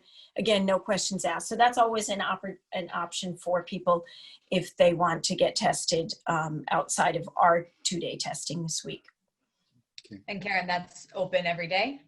I believe it's open every day, pretty extended hours, and they have a fabulous turnaround time of 12 to 24 hours. You get your results, you stay in your car, you drive through, and I'm hearing wait times are very, very low just to get through at the moment. So Thank So, you for sending Joel, and then Kathy, and then Laura. So just to focus back on the schools, Karen, my understanding is that despite the fact that I think every school except for West Parish has had at least one positive, either student or staff member, none of the other cases in town have been traced back to transmission within these buildings. So although there have been students who may be in, so far the protocols that are in place have been effective enough in making sure that when those positive people are accidentally in the school, no one has gotten sick from going to school. They've gotten sick from being around these people elsewhere. that is correct. We're not seeing transmission within the schools. It's predominantly household transmission. And I was just going to add something to that. So no, you're correct. We're not seeing it in the schools at this point. So Jonathan, I'd like to just give an update on the schools where we are on this, which will dovetail and then sort of, just also then circle back to some of the indicators that Karen talked about. Would that be okay? Yeah, go ahead, Ben. Okay, great. Give me one moment to get this up. we go. So, and it really goes back to just, I mean, Mr. Favazza has given us a good segue here in terms of, I'll talk about positive cases reported in schools, that we are not having school-based transmission. I'll share identifying close contacts. Some folks have already anticipated what we would share here, but then also then talk about what happens from here and what we're looking at with Department of Health and with Karen. So just quickly, so as Mr. Favazza just said, there have been 7 total positive cases since September in our schools. That's one additional case, and that's students or staff. Okay, that's across all of our schools at this point. One additional case was related to what that was related to our schools, but wasn't a staff member or a student. 2 of those cases are resolved because they happened long enough ago, and folks have returned to school and they're fine. 5 of those cases are still active. All the close contacts have been very minimal in all of these cases. There's only one example of those cases where there had more than five close contacts. All the other ones have been 5 or fewer. Some cases have been 1 or 2. So that's a great thing, and that's largely responsible to our distancing. So even if students are closer than 6 feet, it doesn't extend beyond that small group of students who may be within 6 feet. And it's also because when we're having meetings, we're spread apart, that sort of thing. So that's a really great thing that when there is a positive case, we haven't been able to identify too many close contacts. There's been no transmission within schools, as Karen just explained. And what I mean by that is no positive cases have come within the schools from those positive cases. So no close contacts of these cases have become positive after the fact. Karen talked about identifying close contacts. I won't go over too much of this because Karen already has in response to Melissa's question. I do want to highlight a couple of things, particularly here. In terms of, first of all, Karen is right in saying just how closely we work together. We get a call. We're typically the first folks to be notified through an email or a phone call from a staff member or a student. And then we have to check with the Board of Health to find out if the case is actually verified and confirmed in the state system. So, but that begins our collaboration. And then we work on the initial investigation, and that will take place, the nurse leader, the school nurse, the school principal or administrator, and they do the legwork through talking to folks, through looking at schedules, looking at seating charts, talking to our staff. Okay, so we're looking at a wide variety of staff, teachers, student specialists, paras, coaches, student supervisors, custodians. We also need to do more of, but that's just finding out who could have been with this student for 15 minutes or more within 6 feet. That typically becomes a very small group pretty quickly between students and staff, but we do a thorough job. We also look at transportation. Does the child ride a bus? Are they on different buses in the morning, the afternoon? Are they involved or aftercare or pathways or the YMCA? So we also learn that too. We pass that information along to the Department of Health, and they take it from there and follow what Karen's already explained in detail. But I just do want to highlight that. And then if you go to the bottom of the slide, we then continue working with those close contacts or even any students who have symptoms and had to go talk to their doctor and make sure that the principal, the nurse, if necessary, teachers or school secretary know about those folks. So we are looking to make sure they don't come into the school before they're supposed to. That's a work in progress. We're doing quite well. It's harder at the high school, harder at O'Malley, obviously, but we are keeping an eye on those close contacts. And this line list is very, very thorough and effective. I should say our nurses' work is very effective and thorough in knowing when folks are cleared, need to be cleared, have not been cleared, that sort of thing. So that follow-up and follow-through, both our own staff and in conjunction with the Department of Health, is helping out quite a bit. I will say one advantage our schools have over almost all businesses, or many businesses I should say, is just that we have a trained nurse on staff who, and many of them have been working with the Department of Health through the summertime to know exactly what contact tracing is. And that's helped just tremendously, both in their knowledge, but also their work on all of this. What I want to show to next is just how we're keeping a very close eye on the data. So obviously working closely with Karen and her staff, monitoring, knowing every day about the increase in cases in Gloucester. I do want to say that the increase in Gloucester has increased the number of students who are out of school because of quarantine, meaning they have not been close contacts in the school, but they've been close contacts with people who tested positive outside of school. They still can't come into our schools, and they still have to quarantine for 14 days as directed by the Department of Health. But that does mean that absences have gone up in some of our schools just in the last couple of days because of that. Karen talked about the COVID metrics that the state is using. We're using DESI benchmarks, which I'll talk to you about in terms of a mobile testing unit, in terms of a flow chart of how we're working. And we're also, as I mentioned before, communicating with families about free testing that's coming up in multiple languages. Let me just move on to one step here. I do want to talk about two things that are happening. One, this increased number of students who are out of school because of quarantine, but also the increased level of anxiety and concern in the schools. We're getting more calls and more questions about remote learning, certainly. We're getting more questions about, why aren't we closing the schools? At the same time, there's plenty of folks who are, understand that this is small numbers, that it's developing, that sort of stuff. But that anxiety is real. I don't want to diminish it in any way.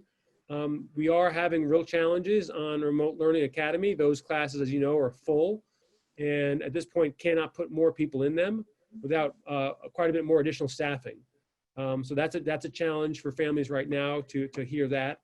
The next step I want to go is where we go from here, and want to share with you a flow chart, which will also post and distribute after this. 1 second here. I want to go through it with you to show how the Department of Health and the schools are working together.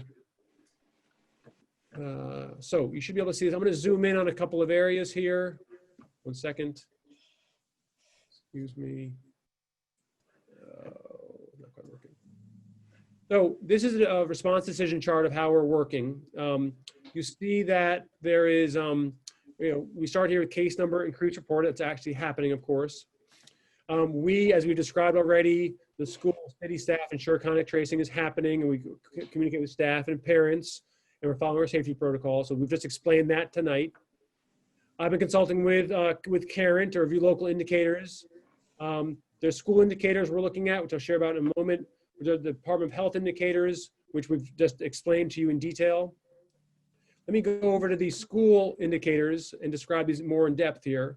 So as cases rise, we have the ability to call in the rapid mobile response to have free testing for a school or the school community. I want to go over some thresholds with you and then explain them in a little more detail a little bit later, okay? So there's a classroom level, so 2 or more individual in a single classroom, with only essentially one case in most of our schools at this point. We're obviously not there yet. 3 or more individuals, or 3%, whichever is the greater number, in a given grade. They also talk about, in the sense that, and that transmission exposure is likely occurred in the school. We'll talk about that in a moment, but this is an important piece when they talk about, not only is it 3% or 3 individuals, but that transmission is occurring in the school, meaning those students are connected with transmission in the school, not that they necessarily got it from different families or different disconnected cases outside of school. That's a call we'll talk about in a moment. Next is on a school-wide indicator about when it's appropriate or needed to call in the mobile response team. And then the last one is buses. I'll give you in a moment, what some of these specific numbers are in our school to show you what they are, but also to show you that we're actually not near those yet. Doesn't mean we shouldn't be concerned and alert, but we're not near those yet. At that point, after looking at this and looking at the indicators, we would consult with the Department of Public Health if we did the mobile response. It's just like the testing that's going to happen over the next couple of days. That'll give us more information about what the level of exposure is. And we would then go back to consult with the Department of Health. At any point, we could be talking to the mayor, school chair, board of health chair, depending on the information from the state indicators, which Karen talked about, or indicators within the schools. And at that point, we really have sort of 5 options laid out. If the indicators are clear and they're green, and we believe that from all the data we've collected through testing and through contact tracing, that, option 1 is to have no change in the learning model, but we could have enhanced cleaning or additional infection control or strategies. Option 2 could be that 1 or more classrooms shift to remote learning. That'd be a case where you have it limited to a classroom or 2. You could have high need students remain in person. Option 3 would be 1 or more schools could shift to remote learning and close down for 2 weeks at minimum. And we could also at that point have the option, depending on the situation and the data, that high need students remain in person. Option 4 is that all schools could shift to remote learning for 2 weeks, but at that point, depending on the situation in the city and in the schools, you could still have the option to have high need students remain in person. That's like what the high school has been doing until this week. And the 5th option is sort of all school shifts to remote learning for 2 weeks minimum. These are all 2 weeks minimum. And the 2 weeks allows us to see and understand where things are going and how things are developing. We could also extend that as well, depending on the data. So there are different options there that we're laying out. I do want to point out that all this is based on the data we're getting from the city data, based on the state indicators, and the school data based on what's happening in our schools. Before we go to that, I just want to talk a little bit more about this mobile testing. Give me one moment here. Unfortunately, I've got to switch back and forth. It should be quick. I'm getting pretty good at this. So just to show you what some of those numbers mean on the mobile, this is what this is one indicator about when we could call in the mobile testing unit to get testing on a much broader scale within our schools specifically. So a class is pretty straightforward. 2 or more individuals in a class who have COVID or test positive for COVID. And if that transmission is likely to have occurred in the classroom or school, we would go. And that's regardless of what grade level you have here. It gets a little bit different because we have different grade levels in different schools. So in the elementary, it's typically we have 3 individuals in a grade, and then we would likely pull into pull in the mobile testing unit.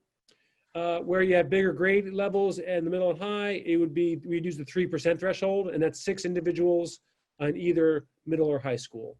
They've got comparable numbers of students in each grade level. They're about 200 on average. At the school level, we look at 3% of the school test positive. So a school has 200 individuals, that number would be 6, or with a larger elementary school, that would be 9. If you go up to the middle school, because of enrollment there, you're looking at 18 individuals before the mobile testing unit is really warranted. At the high school, a little bit bigger, we're looking at 24 individuals who test positive. Individuals meaning staff or students. Now, I say this just to show you that where we are now with, some schools having no case at this point, some schools having 1, the high school having 2, we're not near these, and these not being connected in any way, and transmission not happening in the schools. We're not near these indicators where it would warrant pulling in the mobile testing unit specifically. That doesn't mean we shouldn't be concerned. That doesn't mean we still have to be vigilant. We still have to look, and things could be changing because of where the city is right now. But I just want to put it in context, not to,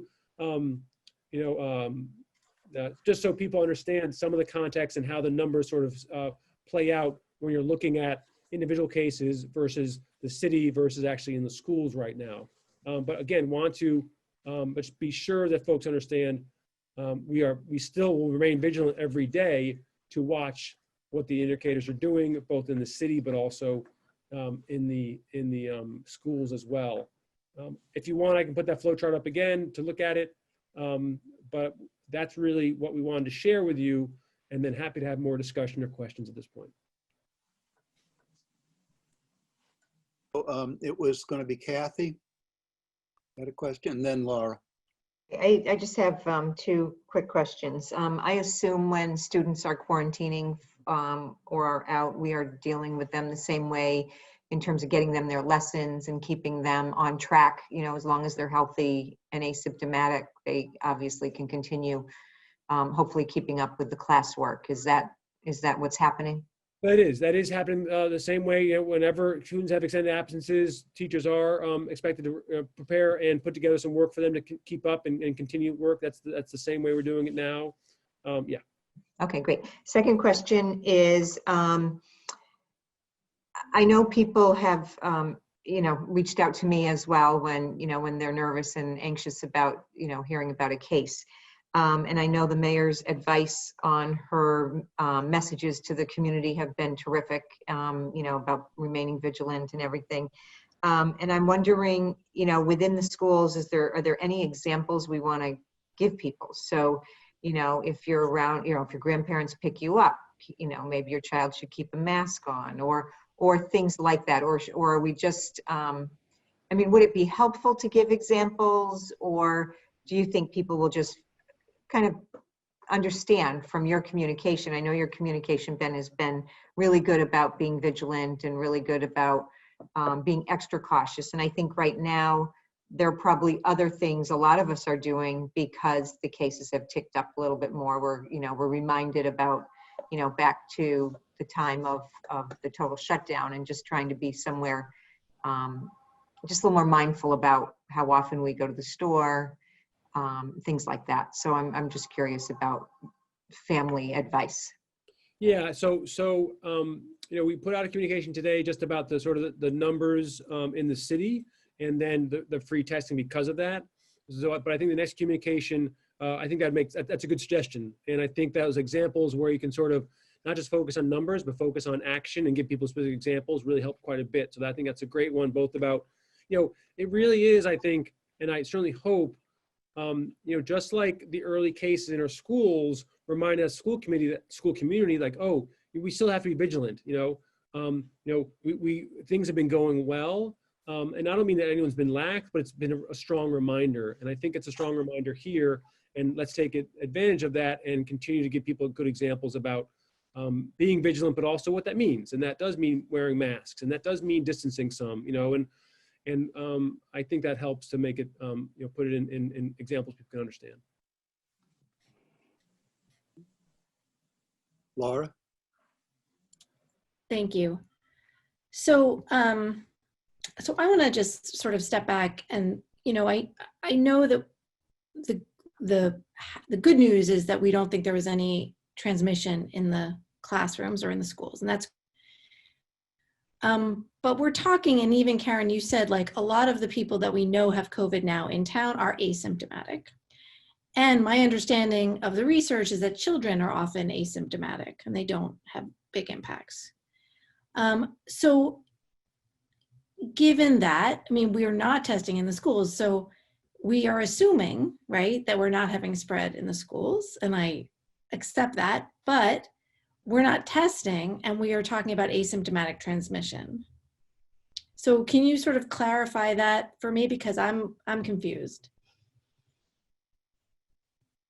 I'm not sure I understand the question. You are correct. What you just said, there is asymptomatic, that is part of this virus. Unlike the flu and the cold, it's you usually see people and there's active symptoms. We know that that spread happens much more effectively when people are actively sick. So if someone is asymptomatic, the chances of them being a spreader are lower than if someone is sneezing, coughing, and having symptoms. But it's not to say it's impossible. No, that is part of this disease. Right, and that's part of the sort of the trickiness of this disease. And just if I'm wrong, but my understanding is that contact traced the close contact, they have to quarantine. It is suggested that they get tested, but they are not required to get tested. Is that correct? We don't mandate. Yeah, no, we can't mandate anyone to be tested. So we don't know. But right. What's very important there is that they are out of school during the incubation period completely. So even if they do get a test and that's negative, they don't come back. They still have to quarantine. So in that sense, a test it's helpful, I think, if they become sick, or if they're, I think it's helpful, but they're still removed from the situation. Right. No. Yeah. Absolutely. I'm just trying to parse this because, we're all watching, and it's disturbing, obviously, to see the numbers go up as they have. And it's, you've said, and the mayor has said in her communication, these are coming from social gatherings. So anybody, anywhere in town could be at a social gathering. So it's, that's not isolated to, one space or one community, as far as I know. Just also, and I know what your response to this is going to be, because I've asked this kind of question before, but so the 15 minutes, 6 feet thing, I completely understand that's where we are, but of course the research has been changing quite a bit, right? So that 6 feet, 15 minutes has been, I feel like that's months ago already. Now we're talking about airborne transmission, and we're in this different place. So, Karen, I know that you can't, that's what the requirement is, and I get that. But are you seeing any signs that is going to be adjusted based on more current research? The airborne research is not really new. It's just how the CDC worded it and posted it and whatnot. So it's not really, we have thought from the beginning that this is airborne. So it's not a huge amount of new information. I mean, it is being tweaked a little bit. What is new is the way the state calculates exposure. They have changed their guidance a little bit for our contact tracing, so that the 15 minutes do not have to occur consecutively. So, if you spend 5 minutes sitting next to a student or 2 students side by side 3 times a day in a single day, that counts as an exposure. So I think that's a good thing, because I think it's sort of over quarantines, if you like, over defines contacts. So for the purpose of isolating, I think that is true. So yeah, I mean, in terms of airborne, it doesn't really change how we do contact tracing, any of the change in information.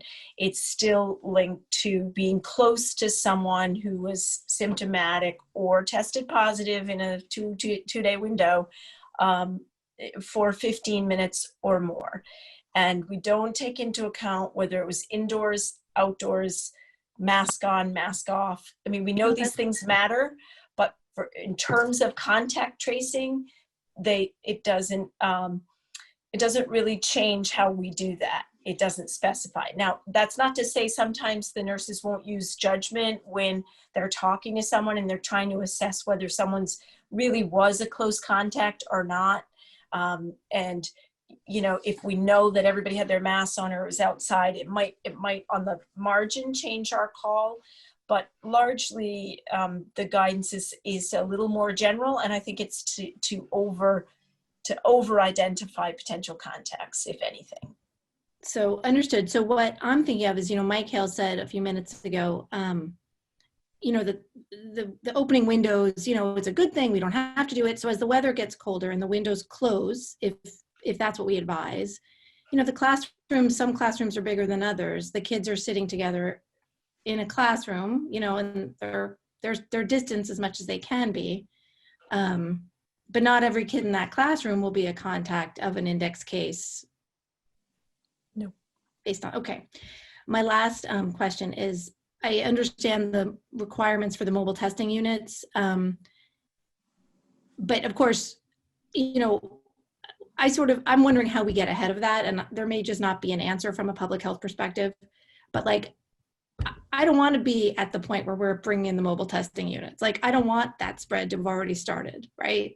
So how is there a way, it's a fine line. I don't want there to be 3 weeks in the red before we decide that our kids can't be in a classroom. So I'm just wondering how we, as a community and as a district, can sort of not get to the place where the transmission is already happening in the classrooms before we then bring in the testing and find out. Yeah, I mean, I think we'll be watching the cases a lot more carefully. So when you say how we get ahead of it, we're not near the thresholds, and we're not seeing the transmission in the schools. We're not really seeing it in the school community. I mean, it's pretty it's pretty specific how this is being spread and how you know, who's getting it, who's not. So at this point, from the data we have about the clusters that we currently have, we don't feel that this is an area that we're concerned about. The school community is not where this is happening, this particular. So moving forward, that's all part of the discussion that we would take into consideration. That if we had a little increase like we did this weekend and we see a little cluster happening, and it's more intricately related to our schools or dispersed in the community, we might, you know, then we might err on the side of wanting to move to ask for a mobile unit sooner. I mean, you can always ask the state for things, but it's a resource issue. And as more and more schools and long-term care and everyone, if case numbers go up, you know, they may not be able to do that. So, you know, I think we watch and we see what the information is telling us, the specifics of the cases and where they are. And it, like we said, you know, the few cases we have in the schools right now are not connected and they're not transmitting to peers in the classroom. We've had very, very few contacts for our school cases, which is great. You know, makes it easier to contact trace, but it means that we're doing the right thing on the bus and the schools. And Thank you. I appreciate that. but yeah, I mean, I think your question is how can we be sure that it's not going to get worse and what can we do to prevent it? The best thing we can do to prevent it is wear those face coverings. We just, you know, keep on wearing face coverings and keeping that social distance, and then be mindful of what you do when you're outside of school. Because we are all part of the community that is connected. So it's really the only thing we can do. And just to build on that, I mean, one thing we have to watch closely right now, as I mentioned before, we have more children who are close contacts because of who are not in school now because they're close contacts because they were connected to cases outside of school. And we have to, and we know who the students are, and we are watching their test results. You know, communicating to get their test results. And we got to watch that very closely right now. We're literally watching it closely in the next, you know, 2, 3, 4, 5 days, and maybe and further than that. And that's the sort of information that we're watching closely and will then cause us to, you know, continue to adjust, continue to work together. But I agree with you that, you know, I share those numbers to show you, just put in context where we are, not to say we only will go there if we have 25 cases in the high school. You know, but we're gonna, that's a high number. I'm not comfortable anywhere near that number. Okay, I want to assure people of that. Okay, but it does reiterate or help show what Karen just said. Karen just said she's not concerned about the cases in the schools at this point and the condition of the schools. Now, that's important factual information, and then that's based on the data as opposed to based on my personal, you know, concerns or fears, which kind of matter, but what matters more is the fullest picture. And it's hard for any parent or any individual to get that full picture because, you know, as they can't know everything. So that's what we're trying to share here is the fuller picture, and also to assure folks that, you know, we continue to watch this every single day.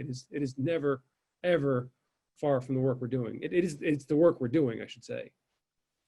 Thank you. It's very helpful what Karen just said about, like, you know, because you know what we don't know and what it's not our job to know, but it's very helpful to know that you're aware of how those clusters are connected or not to our schools. That's really important information. So thank you. Yeah, you're welcome. And just to add to that too, the team, Ben's team and my team have been on the phone with the state epidemiologists at least once already. And we do this frequently in my office. When we're not sure what we're looking at, they also have even another perspective around what's going on statewide. We have the ability to see what's happening in other communities because, you know, we work, we shop, we dine, we do things in other communities. So the state system is set up to identify clusters and link them across communities. So we have a lot of communication across communities as well to be sure what we're dealing with, how many people, how is it being transmitted.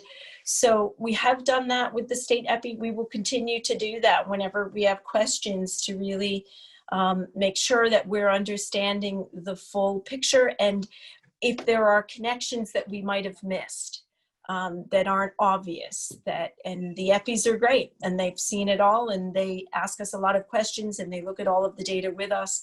So that's another tool that we have, just so you know that, you know, we use that frequently to really explore the data. Are there any other questions? Okay, then we'll move on to the next. Thank you for your partnership, your collaboration. Thank you for all the work your team is doing with us. I can't imagine doing what we're doing without you and your team. And so it's been just a tremendous help every step of the way, you know, from since I've gotten here on day one. So thank you very much. Yeah, thank you, Ben. And your team is fabulous too. And the support of the school committee, we really appreciate it. It's a lot of effort that goes into this whole thing. So let me know, email me questions anytime, and we can go from there. But be well. Yeah, thank Good you. night. Okay. Thank you, Karen. Thank you, Karen. Yeah. Thank you. The next part is I had on our update was the crisis response training. Patty Wegman told me that she'd already given this update to you earlier in the fall, and also I was expecting that we'd have you know, that we'd spend so much quite a bit of time with Mike Hale and Karen Carroll that I've pulled it essentially. Okay. So the next would be East Gloucester Veterans Memorial Building Project. I want to give a short just update to the school committee, and then you've got a discussion about Meadows Playground as well. So give me a moment to show a few things.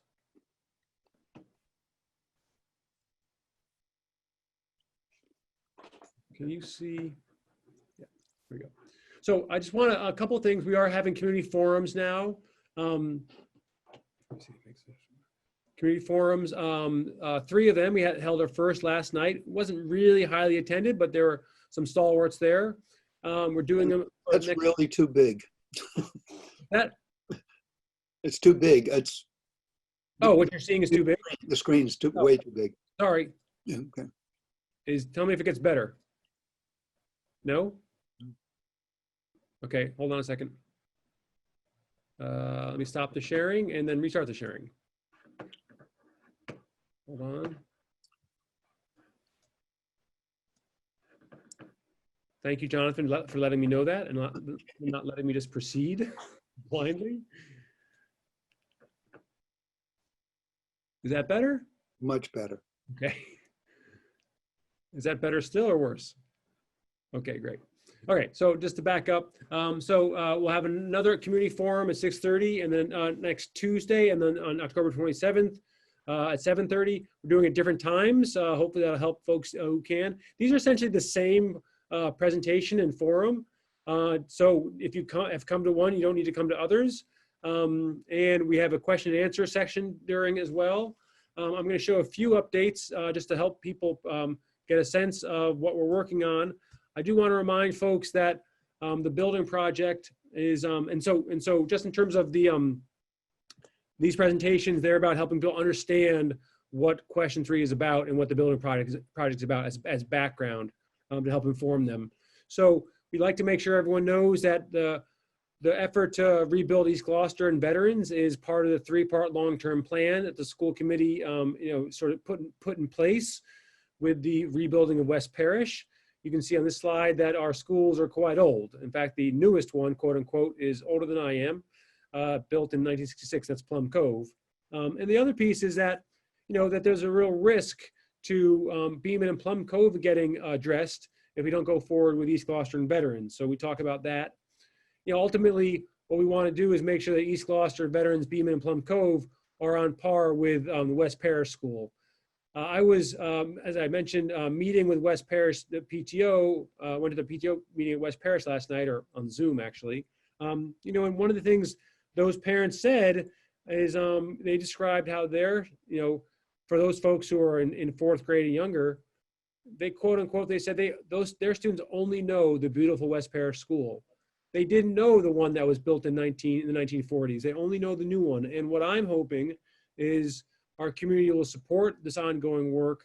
So at some point, all of our students, whether they're East Gloucester or veterans or Beaman or Plum Cove, can say, I only know the beautiful East Gloucester veterans one. We're trying to develop schools that have the space and the modern facilities, that our students really deserve, and certainly our teachers do in terms of their working conditions. And so that's what this is about. We've been at it for a while, of course. I'll skip through some of these because we talked about them before. We show some pictures about the difficult conditions that we all know about, and try to really just remind folks that this is about making school buildings that are worthy of our children and worthy of our families and our teachers, and are addressing buildings that are at this point old, that are inadequate, and honestly can't be repaired long term to serve the educational needs of our students. We show a short video, but also talk about the way schools are built these days, and they're built in these days in much different ways. And West Parish is a good example of that, but we can see lots of examples just in the surrounding communities like Beverly and Manchester, Essex, or if you go further afield, Winthrop, Waltham, Fall River. Districts all over the community have been working on rebuilding those schools for years and years, and Gloucester wants to continue that process here. The new school buildings are like West Parish. They have more natural light. They've got more space. They're more energy efficient. They typically have dedicated rooms for art and music and technology, and the media center is a whole new thing these days. And that's because we know much more now than ever before when our buildings were built that art and music and a well-rounded education is essential to educating our children and preparing them for their bright future. Collaborative spaces, flexible spaces are more important because we know that learning doesn't happen just in rows or just in your defined classroom, but there's project work to be done and hands-on learning to be done, and those require different types of spaces, and that's why the space needs to be flexible.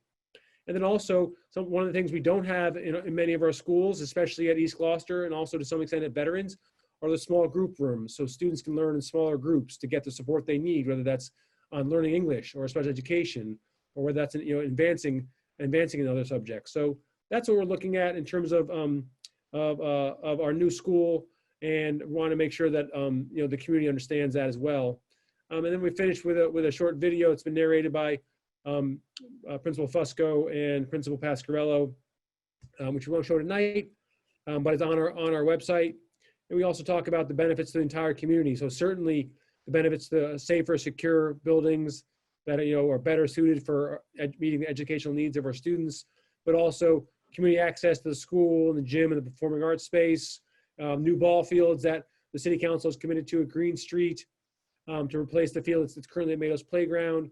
That'd be a new and brand new facility. I would say serving that will serve our I think our teams even better than what's currently at Meadows Playground. And then also more open space with East Gloucester School, that site becoming community open space. So those are really significant advantages. I won't go through the slides we've shown of the inferior spaces and the very small inadequate student bathrooms that are at Veterans and East Gloucester, or the lack of professional spaces our teachers have, being in cramped workrooms and eating spaces. But what we'll do is just focus a little bit on what will happen if we don't build. And this is really important for the community to really take hold of.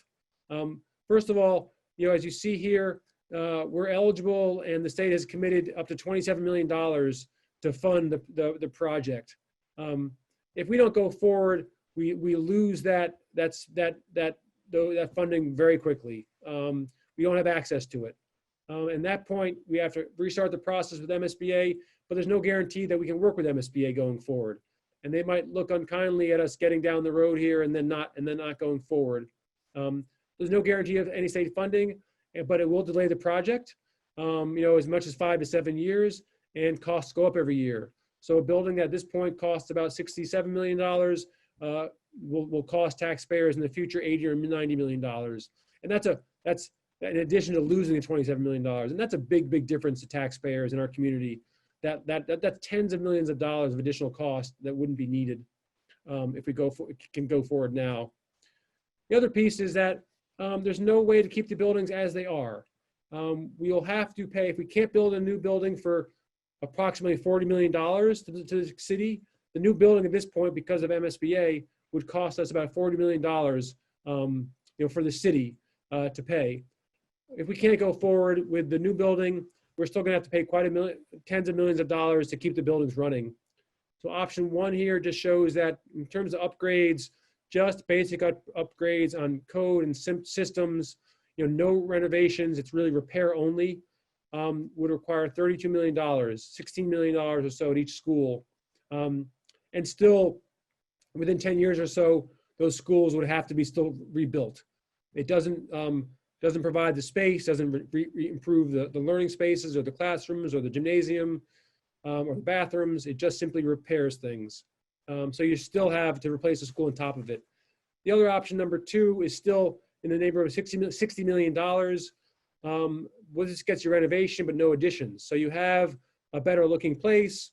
You have some more learning space and more administration space, but it's still, the facility is still inferior. It still doesn't actually allow you to meet the educational needs of students. So we, at that point, have sunk $60 million of taxpayer and city money into these schools, and we have inferior buildings that don't meet the educational needs of our students. Those are two options where, as opposed to, if we're able to fund $40 million now, we get an entirely new modern building that is set for 50 or 60 years for 440 students. And then we have East Gloucester and veterans students who can say, in short order, I only remember the new building, and I only remember how wonderful it is for my family and my students and our teachers. So, and then the last piece, just quickly as a reminder, is if we don't go forward, if we're not able to go forward after November 3rd, that's going to really impact this long-term plan I mentioned before, the three-part plan. It'll really put off action on Beaman and Plum Cove for a decade or more, and likely longer. And we'll have to continue to sink repair costs and taxpayer dollars into repairs and propping up, 4 buildings that really are beyond their getting beyond their useful life. So not everyone likes this analogy, but I think of it as, I got an old pair of jeans, which I love, and I'm very comfortable, and I've been through a lot of good memories with them. But at some point, I can only keep patching them for so long, and I've got to make the investment, get used to a new pair of jeans. It might have, new whistles or new buttons or new zippers, that sort of thing. It might be a different color than I'm used to, but it's going to work out too in the long time, and we'll be able to create a lot of great memories as well. And that's what I hope we'll be doing with our new schools going forward. So just want to give. For your jeans analogy, I would like to say that they probably don't fit you well anymore either, which is our schools, right? That's true. I didn't mean that. I didn't mean that personally. I just meant to the analogy of our schools. They are small. Often that often happens to many of us. Because those jeans don't longer fit anymore. They're too small. And that is the case. You're right, with our schools. So just want to give the community, but also the school committee update on what we're doing and how we're making sure the community is aware of the need. And then again, the upcoming community forums, and to get those links or to submit questions ahead of time, people just have to go to the Gloucester School's website, and right on the front, you can't miss it, there's a community forum link. So I'll stop there. That's just the update I wanted to give folks quickly. Sorry for talking so fast. But I know there's other matters as well at hand. Joel? So thank you. And I was I attended the public forum that you hosted, and so again, Ben, I thought the presentation was good, but I wanted to just bring some insight in that you start and end your presentation talking about a long-term plan, and I think that doesn't do us a lot of favors, because we really didn't have a long-term plan until 2016. From 2008 until 2016, we were under something called the Plan for Effective Learning Communities, which rejected school consolidation in favor of small neighborhood schools. West Parish was replaced as a standalone as part of this Plan for Effective Learning Communities, which we did not leave until 2016. we have 3 committee members who spent years at public meetings, public hearings, and newspaper articles arguing against the benefits of consolidation. And so when you get up and you talk about this long-term plan, there's a lot of us in the community who remember that our long-term plan said nothing about consolidating schools. Our long-term plan until 2016 was small neighborhood schools. And so you may be out there inadvertently expounding some revisionist history that is going to only pick scabs for people in the community who are already teetering about this new project going forward. And so again, just, you know, as far as retooling that presentation going forward, it just seems, again, like, you know, this long-term plan is 4 years old. I understand that, and I you know, I can only go on what the current plan is, and you know, as you said yourself, you know, there's a lot of history on these buildings and these facilities, and you know, at this point, we have a choice, as you said yourself, Mr. Vaz, a choice ahead of us, and that choice is, I think, actually quite stark, you know, and it financially, but also the quality of our buildings and facilities. And you know, a long-term plan always has to start somewhere. Sure. Again, I think there's a million good reasons. And it's really important that, and as long as I'm here, I will stick with that long-term plan and need the school committee to do that as well, because that's the only way you start making, you know, headway on these long-term issues, be it instruction, be it learning, or be it facilities. And so, I want the community to know and understand that this committee and this administration has a plan to work on all our schools, and we have to keep working on that and stick to that. No, again, I think that's great, and I think there's a million good reasons why this needs to go forward. I just, again, as far as credibility concerns, with making sure that you, especially as a new face, can be this trusted, you know, spearhead for this, you know, this push. I just would be careful about the way in which this is framed as part of a long-term, you know, I think there's a much better plan, right? I'm happy that we pivoted. People, you know, circumstances change, minds can change, it's all good. But to talk about, oh, this will, you know, if we don't do this, your last slide was like, oh, it'll knock our long plan off track. Well, you know, like that's. It will. It may be a new long-term plan, but right. Our new long-term plan, fine. I'd say this is like, you know, in some ways, I make this more complicated. I mean, this is about, do we want high quality learning facilities for our children in this city? And I think we do, okay? And I think everyone on this committee does, you know? And do we want to take an opportunity of having the state pay for, you know, about a third of that, you know? We can get caught, and I don't mean you're doing this, I don't mean this at all, Mr. Vaz. We can get caught up in this detail or that detail or this meeting or that meeting, okay? Or, you know, can we find a perfect site? There is no perfect site out there. There never will be, okay? But what this comes down to is, will we, and I hope we do, you know, make a really powerful choice to take the opportunity at probably the best time to borrow for capital projects of all time, you know, to make a strong move towards improving our facilities for decades to come? Or will we impact the general fund and our budget and policy positions to try to keep buildings that are beyond their useful life up and running? And to me, it's really simple. I see it that clearly, and I think we need more and more people who make it that simple. Very honestly, I agree. Any other questions or comments?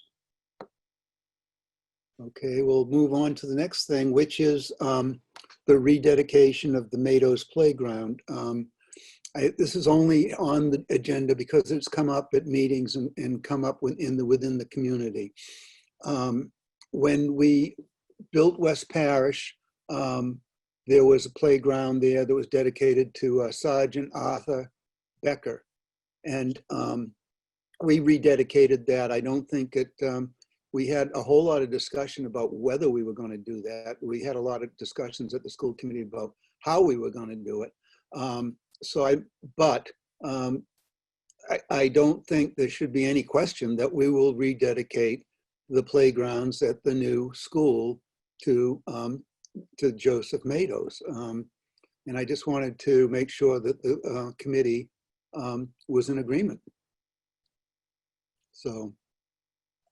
Jonathan, do you think it's best if we make a motion so that we're very clear of our intent? I think that would be helpful. Okay, I make a motion that we rededicate the playgrounds at the new combined East Gloucester Veterans School in honor of Private Matos. Second. Second. Is there any discussion? As you say, I never really thought it was a question because it's definitely, you know, was originally an honor, and I think we continue that honor, you know, in the same way, and definitely have a nice ceremony when we do it.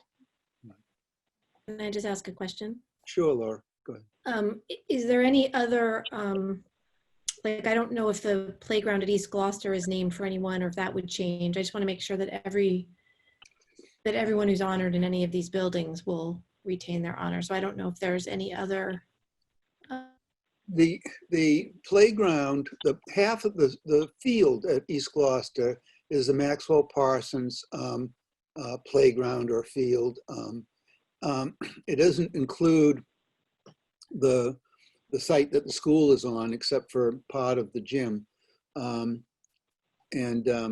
So will that retain It its could be name? expanded. I mean, that could be expanded, but the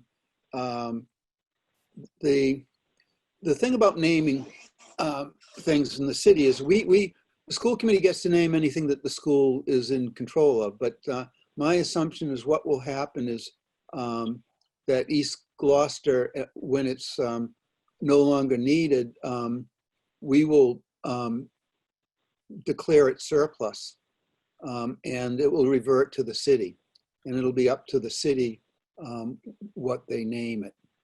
The same thing with the field when we move, when they build the new softball field up at Green Street. If they wanted to name that, you know, call it Matos softball field, they could do it, but that's not within our purview. We can name things that are on the school property. So, for example, there was the field at Fuller was the Charlie Thomas field, and when we declared Fuller surplus, we rededicated the fields at Beaman to be the Charlie Thomas fields. So there's, you know, you try to honor all these things. Sometimes you can't. We don't have, we've never replaced Milton Fuller, who had the whole giant school named after him, and we've never done anything to re-honor him. So I just want to make sure we're leaving space if we wanted to incorporate one of those names from East Gloucester, that we could. That's all. Right. Just to have that option at some later date. Yeah, we can name anything that's school, Okay. school property. That's it. A lot of things have been named, it's when this community wanted to name something for Al Sweckler, we first wanted to name the auditorium at O'Malley, but then we found out it had already been named by somebody, and then the library had been named for somebody, and so we ended up naming the Commons for Al Sweckler. And just, you know, at some point we will have to talk about a name for the new school. So that's the process. I mean, that's how it goes. Melissa? No, I just want to confirm that the rock at the top of the hill that dedicates the playground to Matos is remaining there, is my understanding. So there wouldn't be a reason to name it any other thing than Matos. My understanding is that it can stay right where it is from what I've seen of the plans. But yeah, what we did at West Parish was we actually moved it. And we moved it, you know, 40 feet to a different location closer to the entrance of the ball field, and closer to the playground area. There's the Maxwell Parsons, the stone that's there that dedicates that field in East Gloucester was moved less than 10 or 20 feet, I think, when they paved some additional parking out onto that area. So, you know, it's gonna, you can move the stones, but the stone will be there. The same stone will be there if it has to move. Okay. And that will be part of the rededication. Okay. So, Jonathan, yes. I thought there was part of East Gloucester that it is untouchable. Well, that's the Maxwell Parsons playground. Yeah. Exactly. There you go. There's your answer. It stays the same. Yeah. Well, Same it thing, is. same thing on Webster Street. Yeah. Thank The you. new area. Then with Jonathan, stop confusing things. Next. All right. We need a roll call vote if there's no further discussion. Chairman Pope, Yes. Ms. Prince, Yes. Mayor Taken, Yes. Ms. Watson, Yes. Ms. Weason, Yes. Kathy Clancy, Yes. and Mr. Favazza. Yes. It passes unanimously. Thank you very much. And we'll move on to our subcommittee reports. And first up is Building and Finance and Chairperson Kathy Clancy. Okay, so the Building and Finance Subcommittee had a special meeting last Wednesday, October 7th. And we had the special meeting so that we could spend a little more time talking about food service, given that it's different this year in terms of the way the finances work and all of that. So we went through participation, and actually the participation is looking really good. And Martha Jo, if you'll look through the packet for the BNF, had gone through the past 4 years of participation, both at the elementary and middle schools and the high school, and compared it to what the current participation is so far. And it is definitely very good participation. They would like more, but it definitely is, it's at good levels. The other thing she pointed out is that the participation is actually about 50-50, people that full pay or would normally full pay versus those who get some assistance on their meals. So families are taking advantage of it. I think we continue to communicate that this grant from the government is definitely helpful for families, and I'm sure many people are happy to be able to not have the hassle of providing lunch when they get home for their kids, and it's already made. They take home a breakfast if they choose for the next day. So it's quite a benefit for our community that this assistance is out there right now. So she went through a lot of the cost implications of currently the way we have to deliver food, which is a lot of packing and a lot of packing material because everything has to be individually wrapped. So we talked about, kind of the time-intensive aspect of that to deliver the meals throughout the schools and things like that. And she also highlighted that different costs have really gone up, like milk has doubled since last year. The cost of gloves, because everybody has to have a zillion pair of gloves, has gone from $17 a box to $79 a box. So they're really trying very hard to have enticing, attractive meals that meet, all the requirements, and also try to keep that cost to a break even, so that so that we're providing it at a break even basis, which is always our goal for the food service department. There's also meals being served out of the open door. So if families are listening, there are options to pick up at a different location if they are either remote or they have difficulty getting to the schools at the time of distribution. We've also had about $15,000 in repairs for our refrigeration, which is really important given the amount of food that they are storing and trying to keep fresh. The outstanding balances for student obligations tend to be in a pretty decent area level. So, just keeping an eye on that, but those are all last year balances. So it's a little touchy to be trying to chase down, I think, these obligations in the current times for some of these families.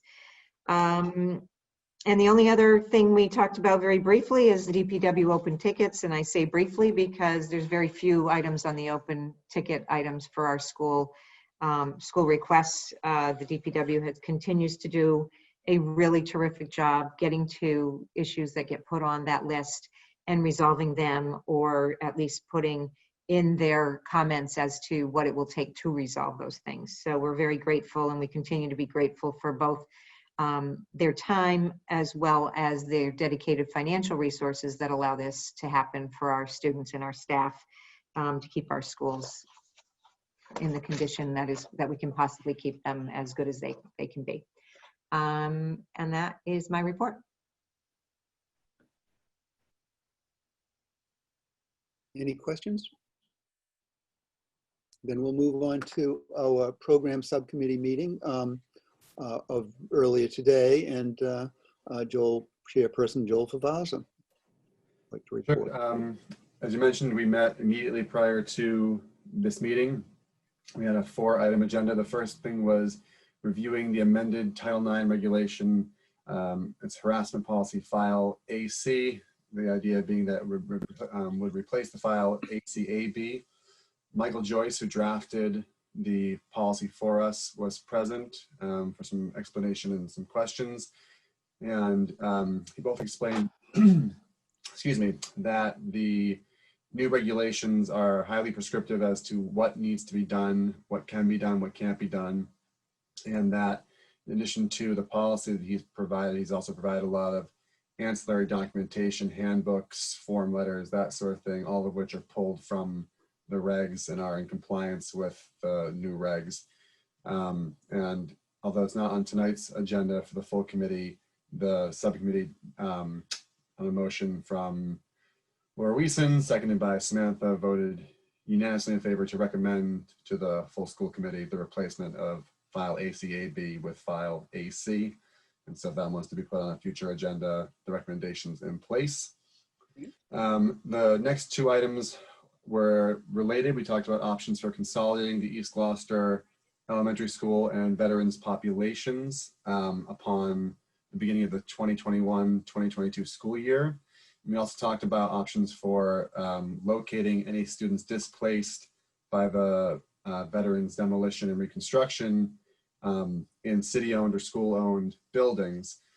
To that point, Mr. Lummis pointed out that with the uncertainty around COVID precautions and the need for securing swing space sooner rather than later, although there may be adequate space in our middle and our high school to fit students, we are right now making full use of that excess space to allow us to socially distant, make smaller class sizes, and keep our middle and high school students in the buildings currently.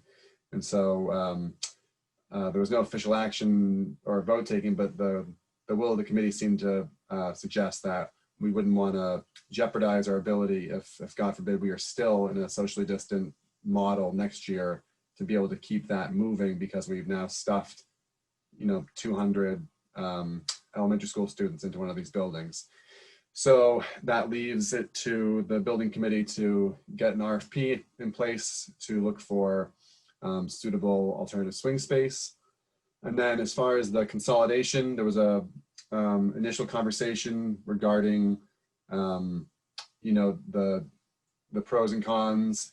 If we are to keep the veterans population together, that means that only the veterans population, so the 220 students there, would have to go through the move twice, and the entirety of the East Gloucester students wouldn't have to. So it's a smaller number of students being forced to relocate twice.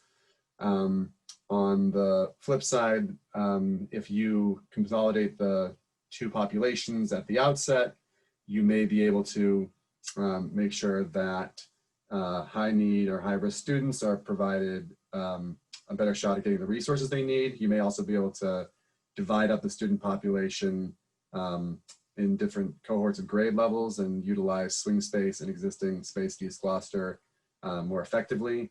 But nothing was decided there. I think we're going to have a further discussion about that when the central admin has a free moment to take a breath and think, which I appreciate is rare these days.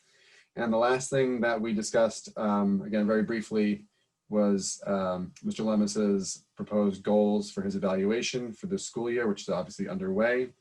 He provided 4 main areas of review.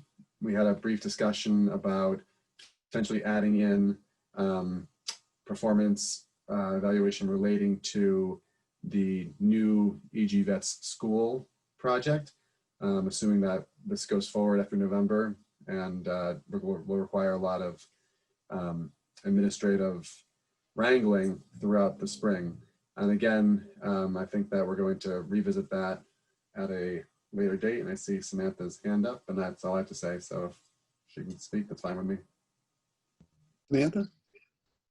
Thanks, Jonathan. Just to clarify that last potential goal in relation to the school project, I think we extended it to be not necessarily about the new school project, but just in relation to buildings in general, because even if this project doesn't go through, there's going to be a lot of work to be done to sort of keep the buildings functioning. And I think it's going to take a lot of out-of-the-box thinking on Ben's part and on the school committee's part. Yes, thank you for reminding me. And so that was it. Okay. Any questions? Okay, then we'll move on. We have 3 grants to accept.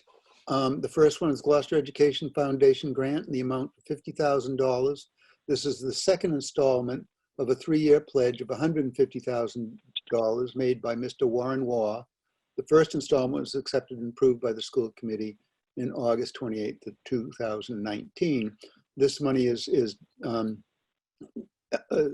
sent to the automotive shop for essentially paying for, essentially it's used to pay for an assistant or a second teacher. We should, and Mr. Waugh has generously committed to that for 3 years. So do we have a motion? So moved. Second. Okay. Is there any discussion? We are most appreciative of the continued support, because I know how important that program is to so many students, and they really do a top-notch job of preparing them for terrific opportunities after graduation. Right. Any further comments, discussion? I think when we, this is another one where we might write a thank you note to Mr. Waugh. He is a Gloucester resident, and he is involved in a number of car dealerships, and he's been very, very generous to the school community. So without further. Also, when we have students that are graduating, they go out to his school and he hires them. Yep. So it's pretty good. Not only is children getting trained, extra help, but they're also finding jobs, which is very good. Yep. That's great. Okay, roll call vote, Maria. Chairman Pope, Yes. Ms. Prince, Yes. Mayor Taken, Yes. Ms. Watson, Yes. Ms. Wiesen, Yes. Kathy Clancy, Yes. and Mr. Favaza. Yes. Okay, it passes unanimously. Thank you very much. We'll move on to the next grant, which is the Gloucester Education Foundation grant in the amount of $1,500 for GHS student Mila Barry to pursue Art for Equity project. And So moved. Second. second. Okay, is there any discussion or comments? I just want to say I'm so excited. Mila Barry is a real gifted student, and like she's going to be a great poster child. No pressure, Mila, for the Gloucester Public School systems. Whatever she does, whatever great thing she does in life, we'll get to say she got her start at the Gloucester Public School systems and take a little outsized credit for it. So I'm happy to support her in whatever it is she's pursuing through this grant. Great. I can give just, I actually spoke to Mila today because she interviewed me for the Gilnetter, which she's also involved in. And the work is already underway, actually. They've been meeting, her and the other students have been meeting, have been developing ideas. I think they're actually maybe this weekend getting together. I hope they're masked and socially distanced to work on, to start doing some of the work that the grant's paying for. So it is underway, and I'm really looking forward to seeing what these kids produce and the messages and the leadership they're going to show through it. Great. Anyone else? Okay. Maria, could we have a roll call vote? Chairman Pope, Yes. Ms. Prince. Ms. Prince? Yes. Yes. Mayor Taken, Yes. Ms. Watson, Yes. Ms. Weason, Yes. Kathy Clancy, Yes. and Mr. Favazza. Yes. Okay, it carries unanimously. Thank you very much. And we also, our third grant is the DESE FY 2021 CVRF School Reopening Grant Program, a grant in the amount of $695,925 to support funding costs to reopen schools. So moved. Second. Is there any discussion or explanation? I believe this is money that we've already assumed was coming and probably have already spent or committed to, I believe. Is that right, Gary? Gary, can you just give us a quick summary of some of what the work that this is allowing us to do through this? Yes. Yes. Can you hear me? Yes. Okay, great. This grant is providing primarily the staff, paying for the staffing costs for the remote academy, as well as additional teachers needed to reopen the schools. So it's paying for a lot of the staffing costs. In addition, it's also picking up some costs involved with cleaning of the schools, as well as some PPE. So altogether, it's we have it all committed, and in fact, this grant is good through December 30th. So all the expenses have to be provided prior to December 30th, 2020. So we're also working with other grants to provide for the staffing costs after 12/30/2020. So like Mr. Pope said, it's all committed at this point. Did I hear correctly today on the governor's announcement that he is providing billions of dollars more for the schools going forward? I think you said 5.3 billion altogether. I haven't heard. Yeah, I haven't heard that, but we will watch for. I doubt it. I didn't hear updates. that. I know that was $5 billion. That's what was sent to the schools already. Remember, I kept saying that we're in the hole or whatever. I know more monies are going different ways. He just sent it out, and I sent it all to you. The new updated budget. So we have a lot of reading to do. Like I said, right now it's okay. Today he didn't want to talk about 2022, but as we talked with mayors and we knew it's going to be a difficult year for everyone. So you know what, let's just hope that, you know what, this little upbeat we just got also that it's going up. Let's just hope that, you know what, we can continue, and because the fact is we don't know what's going to happen. Like he said to us earlier, that you don't know until we know what the federal is going to do. Until after this election, and we're not going to know. We're not going to know anything anymore. We just gotta have to wait. Okay. Is there any further discussion or comments? Okay. Roll call vote. Chairman Pope, Yes. Ms. Prince, Yes. Mayor Taken, Yes. okay. Ms. Watson, Yes. Ms. Weason, Yes. Kathy Clancy, Yes. Mr. Favazza. Yes. Okay, it carries unanimously. Thank you very much. We have already talked about the school building. I don't think we need to talk about it any further. I have a quick question. Sure. Something you mentioned earlier. What is the process for naming this school? You know, the building recommended, we approve. Do we name it ourselves? Do we get to reach out to the community? Can we like make fun, like have a fun time with it? Well, you know. We can have any process we want. The only thing that's in place is that we have a naming committee sort of on the books that is made up of the chairs of the 3 subcommittees. That makes that sort of draws the plan for how we. What's the matter, Joe? You don't like Saint Safathia? Maybe I love it, but we have to have a committee come together and you know. I needed a laugh, maybe thanks. see if, you know. You should have saw your expression. I needed that laugh. I really did. Thank you.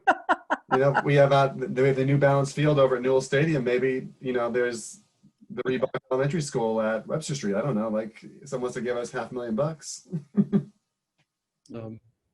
So the only thing I would add at this point, having run a school renaming, having developed and then supported the school renaming process in a previous district, is really will help the committee work on a process that's very community oriented and involves quite a bit of partnership and participation, I should say, with both the 2 existing school communities, but also the surrounding community as well. And really, it's a rare opportunity, as everyone knows here, to rename a school or to name a school, and it's something that can really bring people together. So that would be another goal, I think, of the process is to have it as something that is a lot of community participation, but also can really bring folks together.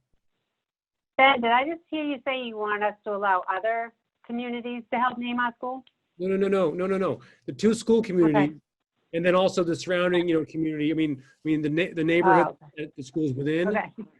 Those. I thought you meant we were calling Manchester and Rockport to ask them their opinion. If we're going to consolidate with Rockport, we should probably ask them what they want the school to be named, right? We're not consolidating with Rockport. Saying that, no, those 3 communities. If you think of those as 3 communities, which there's a lot of overlap, obviously, really need to be front and center in it. But we also need to think of the larger. I mean, it's a city. Project. So anyway, the point I'm trying to make here is just that it can be a very participatory process that can be very community based, and that's what I would work towards with all of you. All right. So the next item on the agenda, unless anybody has anything else, will be to go into executive session for the purpose of discussing bargaining with all union and non-union contracts. Does anybody have anything they'd like to say before we make the motion to go into executive session? Okay, then I'll make a motion to meet an executive session pursuant of Massachusetts General Laws, Chapter 30A, Section 21A, for the following purpose: as an open meeting may have detrimental effects on the bargaining or litigating position of the public body, and to return into open session only to adjourn. And I'm so moved. Second. Okay. Is there, Samantha? I just need to go on record that I have to recuse myself for the conversation in relation to the teachers union conversation. I think we're going to be talking about all the unions. Yeah, so last time I just whenever you yeah. talked about the teachers union, I just shut off my camera and muted myself, but I just want to say. Right, thank you. Jonathan, do we have to come back into open session to adjourn, or can you announce well, now that all we're doing is adjourning? We've been kind of shuffling past that on negotiations, but I think for a full school committee meeting, we will have to come in back into open meeting for the purpose of adjourning. Okay, thanks. Okay, roll call vote, Maria. Chairman Pope, Yes. Ms. Prince, Yes. Mayor Taken, Yes, yes, yes. Ms. Watson, Yes. Ms. Weason, Yes. Kathy Clancy, Yes. and Mr. Favaza. Yes. Okay, it's unanimous. So we will move into the Google Meet program, and for executive session, you should leave this meeting and then we'll have to come back into it. Okay. I know, it's I'm just, move to adjourn this meeting. I'll make a motion to adjourn. second, Maria, roll call vote? Yes. Yes. Jonathan, Yes. Melissa, Yes. Sathya, yes. Sam, Good night. Laura, Yes. Kathy, Yes. and Joel. Yes. This Good night, meeting- everybody. Good Meeting, night, everybody. unanimous. Meeting's adjourned. We'll see you all soon.